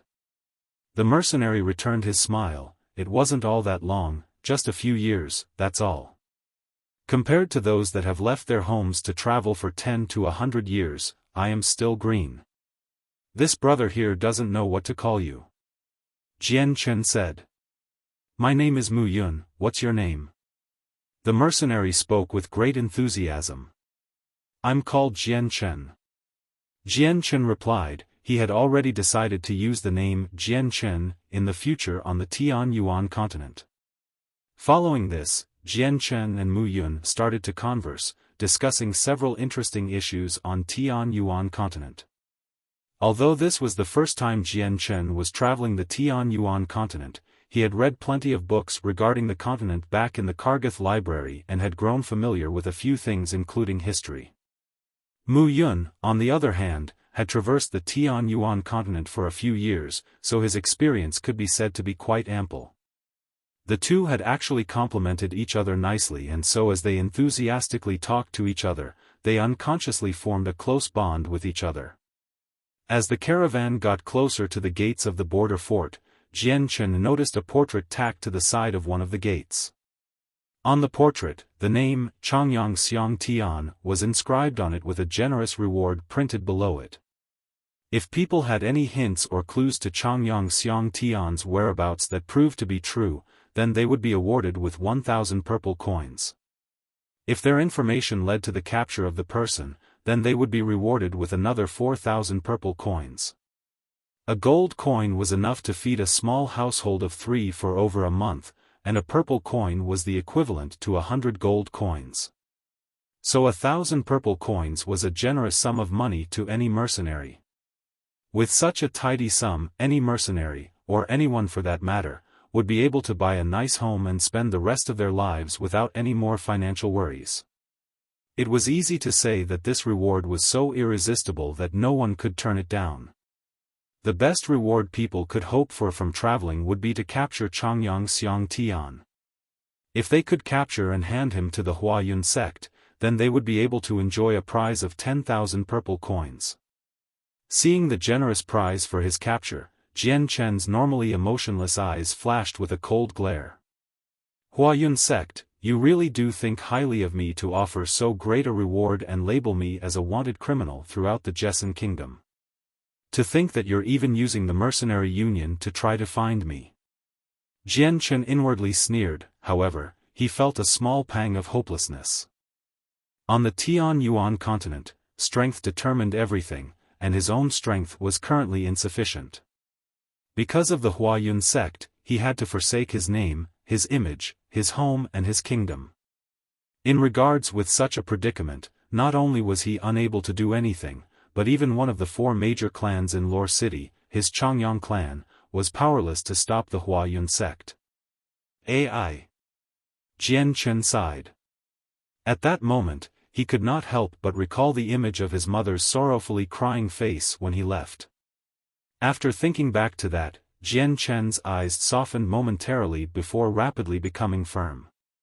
After that moment, he had promised himself that he would dedicate himself to cultivation and improving his strength. Otherwise, under the great power of the Huayun sect, he would never be able to return to the Jessan kingdom and see his mother again. More importantly, he would never be able to feel motherly love ever again. The previous Jian Chen was an orphan and had never known what maternal love was. The heavens had not only granted him a new shot at life, but also a blessed family life. Jian Chen had treasured the feelings he felt from his relationship with his mother. Even those who were born into a happy family wouldn't be able to experience what Jian Chen had felt. As someone who lived an entire life in isolation, he had always desired family. But because he had always been in solitude, his heart had only known what it felt like to be alone. Next to the empty gates, roughly 200 soldiers stood by and stared down every single person that entered and exited the city. Whenever someone had an unclear face, they would be stopped by the soldiers and be compared with the portrait before finally being allowed to continue. Although the soldiers had blocked many strong mercenaries, none were in a hurry. This was because outside of Jessan Kingdom's boundary, the fort had over 10,000 soldiers and didn't lack in experts at all. So if a battle broke out, it would be obvious who would be the loser. The doors to the fort were gigantic. Even if 5 caravans were to enter side by side, they would not block the road at all. As Jian Chen and his caravans slowly walked forward, another smaller caravan sped up from behind. As they saw the gates of the fort approach, they started to speak. Who exactly is this guy in the portrait and how is it that he's being chased by everyone? I didn't think that even Jessan Kingdom's border forts would have this portrait tacked up as well. It looks like this guy broke countless laws. I've already been to 3 cities and saw this portrait posted everywhere. Even the mercenary union has put out a warrant for his arrest. That's right, this guy is definitely someone who broke a few major laws, or annoyed someone of great influence. Right now, the mercenary union has already given him an A-ranked bounty with no restriction to the rank required to take it.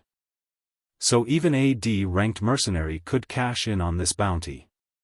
Exactly, the commission for this is extremely high. As long as we have information on his location, that's already 1,000 purple coins.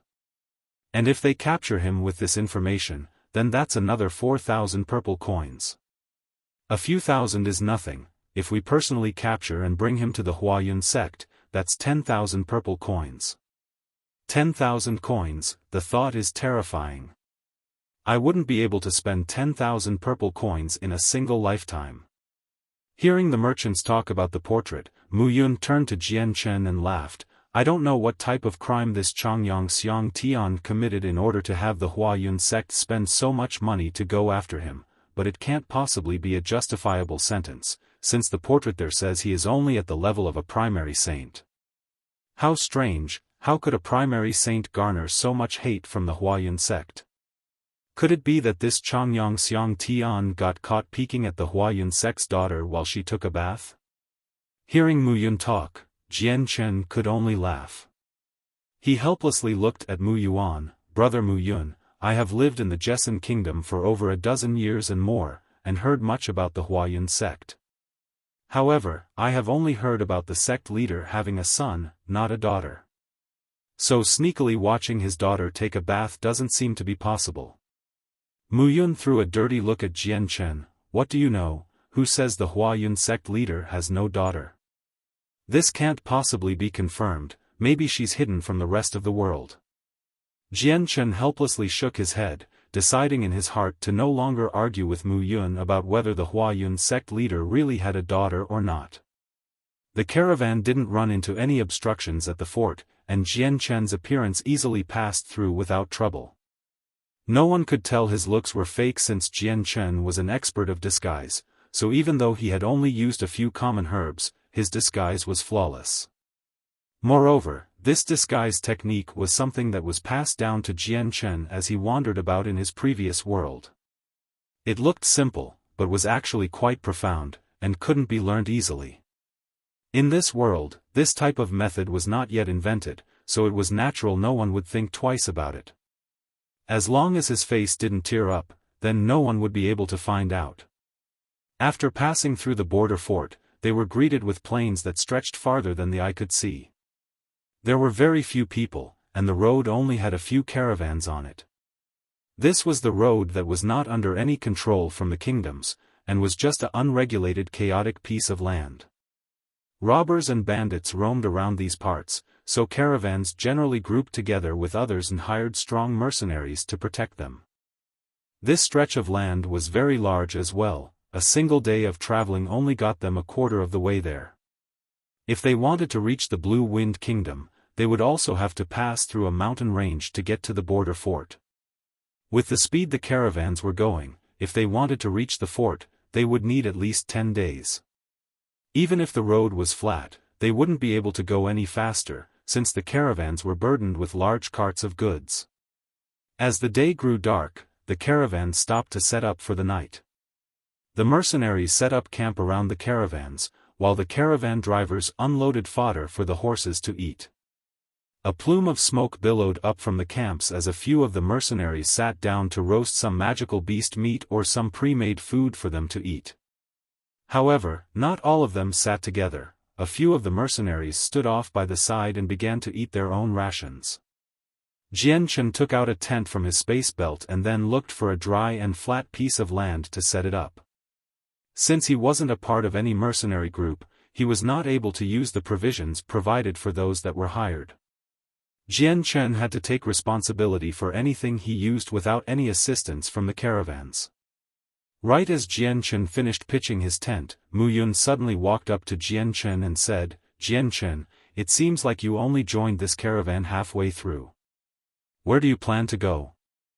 Jian Chen nodded and said, "I want to go to the Blue Wind Kingdom." "What about you, brother Mu Yun?" Mu Yun laughed and said, "I wish to go the Cage Kingdom, which means I'll have to pass through the Blue Wind Kingdom." As he spoke, his hand also withdrew a tent from his space belt and he began to set it up not too far away from Jian Chen's tent. You're tuning in to the Xiaofan's Wuxia Tales YouTube channel. Don't forget to subscribe and join us on this journey to catch the most captivating stories.